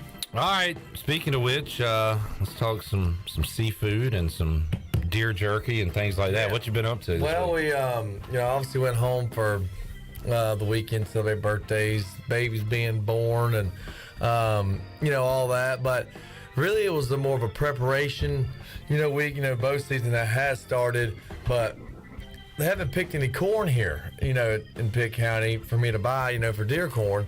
So when I got home, went to Davidson County, I had to buy 2 bags off my buddy. So I put some corn out actually this morning, pulled my camera. I haven't seen what's on it yet. I did that, but while I was home, obviously my gun safe, my big gun safe is at home in Winston-Salem at mom and dad's because I don't have room. And I said, well, I need to bring a rifle back. Well, I ended up bringing back 2 because obviously I like to choose, all right, what rifle am I going to use this year for, for deer season. I've been stuck on the 270, but I'm like, maybe I'll do the 30-06. So I brought the 30-06. That was my first rifle that my dad got me. And then I was like, well, for fun, maybe Anna wants to come or whoever. I brought my 243 back. So got to sight those in, and I may just be using a whole mix of rifles this year and trying to get some kills with them. So do you try to get one per season though? You stick with normally, or? Yeah, typically because once I sight it in, I'm like, okay, this is the rifle. This is what I'm going to use. Also, do you, if things aren't going well, you're not seeing much, do you switch it up for luck purposes or anything? I haven't thought about that, but it probably is a good thing I should do because mix up the mojo. Yeah, honestly, I may need to start bringing that into my hunting game, is mixing the mojo up, switch rifles, wear a different hat. Yeah. Things like that. So who knows what rifle might be the one, this year. So the 270's got good mojo though. I've smoked I just shot my biggest deer last year with it, and then the year before that was my biggest previous buck there. So it's been putting out some deer, but I just changed it up. I got these rifles need they don't want to be sitting on the sideline all the time. Got to keep them loose. How about, so you set goals going into a season? You want to get 800 yards, 12 touchdowns. And what's your goal for a buck per season? Is it one? I've never been able to kill two deer. 2 bucks. In a season. Most of the time my goal really is like if I can shoot a doe and a buck, technically 2 deer a year. You're pretty good. A buck and a doe, I'm pretty good because obviously meat wise. But this year I plan on taking some out. I would love to be able to kill 2 respectable bucks for sure. Obviously beating the one I shot last year is going to be tough because it scored like 144. My buddies, if they're listening, will probably correct me on it. But I think it's like in the 140s, low 140s. What does that mean? Like inches, gross inches. Oh, okay. So obviously beating that will be tough, but still I'm not to the point where I can look past any respectable 8-pointer or there you go. Decent buck. That's like an FCS buck. They all count. They all matter. Exactly. You got to respect them. Yeah, so we'll see what happens. If I get lucky, and I'd like to shoot a deer with my bow, though. It's been a while. That would be cool. It's been, I guess, going on 2 years since I've shot one with my bow, so we'll see what happens. Is this the year that Bryce brings us some deer jerky? Like I said, I plan on stacking on some deer meat because this is the new first season on the new land Jay bought, so we're gonna see. I gotta at least do some conservation and pick some does out and stuff. So all right. We'll see. I do have a dehydrator, so I'm gonna work on it. Awesome stuff. Bryce Williams, anything on the water we need to know about? Nothing on the water quite yet. I plan to shoot out there shortly. So you got too many weddings and obligations. I know. I've been nonstop for at least 2 weeks. Oh my goodness gracious. But actually, my buddy's been catching some trout on mirror lure. I don't know where, but which means like, okay, are they starting to move back into the creeks? Mirror lure fishing typically means, obviously getting into the fall, cooler temperatures in the water. But you'll see. All right, there you go. Pirate Radio Outdoors. We'll take our final break, come back, get Bryce's prediction for East Carolina and Campbell when we return on Pirate Radio Live after this.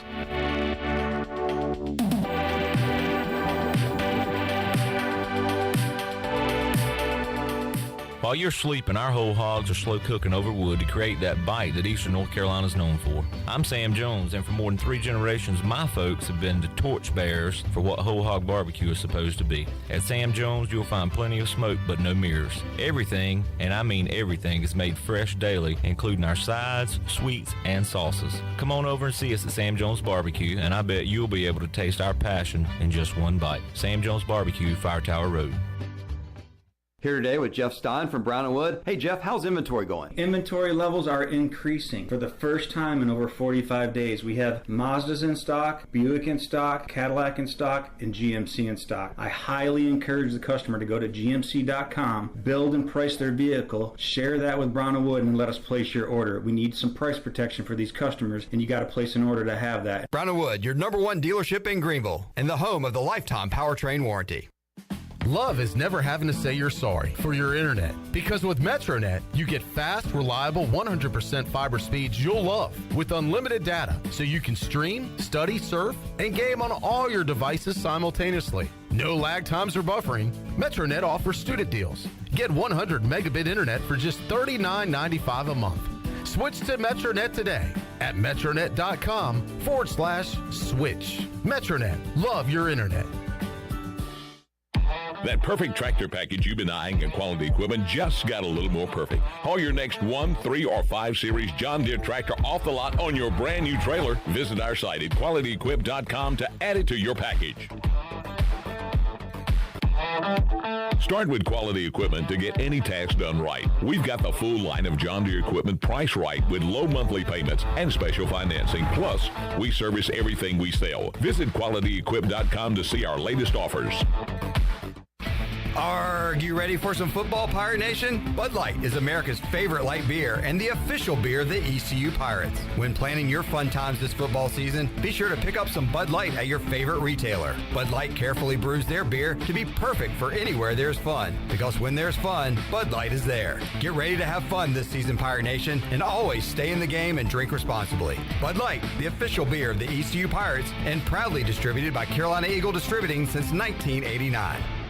Hey Pirate Nation, Lindsey Gray here with Carolina Caliber. In 1960, my granddaddy started his firearm business right here in Eastern NC. Still family owned and operated, we have the area's largest selection for outdoor shooting sports and accessories and are one of the nation's top firearm dealers. At Carolina Caliber, we have everything you need from hunting, home defense, and personal protection, including a wide variety for ladies and youth. We buy, sell, and trade. It's a time-honored tradition. Visit us at Carolina Caliber on Fire Tower Road in Winterville.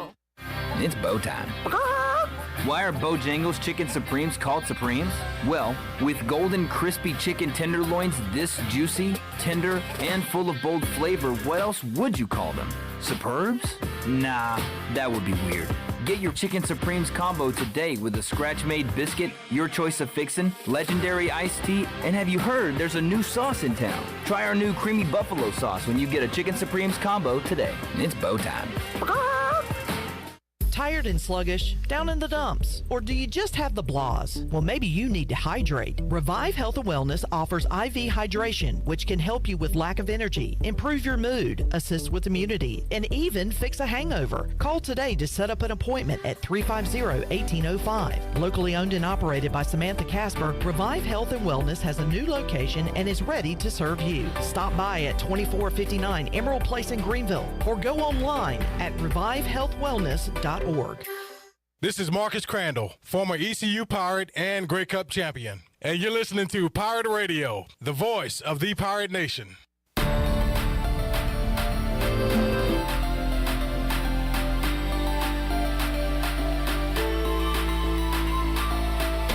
You're listening to Hour 3 of Pirate Radio Live. This hour of PRL is brought to you by Bud Light, reminding Pirate fans to stay in the game and drink responsibly. Bud Light, the official beer of the ECU Pirates, and proudly distributed by Carolina Eagle Distributing since 1989. Now, back to the show. Welcome back. The stock market had a rough day today. The Dow was down 1,276 points, closed out at 31,104. The NASDAQ was down 632 and finished at 11,633. S&P was down 177 points, and finished at 3,932. That is your Wells Fargo Advisors financial report. For a personal look into investing, call Wells Fargo Advisors today at 756-6900 in Greenville. Wells Fargo Advisors today, LLC, member SIPC. Now let's head back into the show. Here's Clip. Time to get Bryce Williams' prediction for East Carolina and Campbell. Now, you're going to be flying blind here, Bryce. Usually we have a line for you. We have an over-under.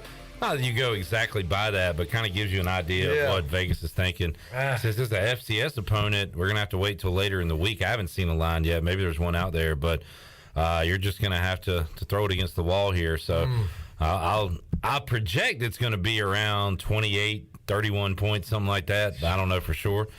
But what do you think the Pirates do on Saturday? At least you giving me that. Like I said, you've obviously been around sports for quite a while. You got a good feeling in your gut, I'm sure, of what it might be. And I mean, was it crazy? But maybe not crazy. I mean, to go I'm probably ECU, obviously with the win. I mean, like ECU, 55 to 17, 20. I don't think that's crazy. Yeah, so 55, 17. I expect I like the 17 or less for Campbell, definitely. I think our defense can do that.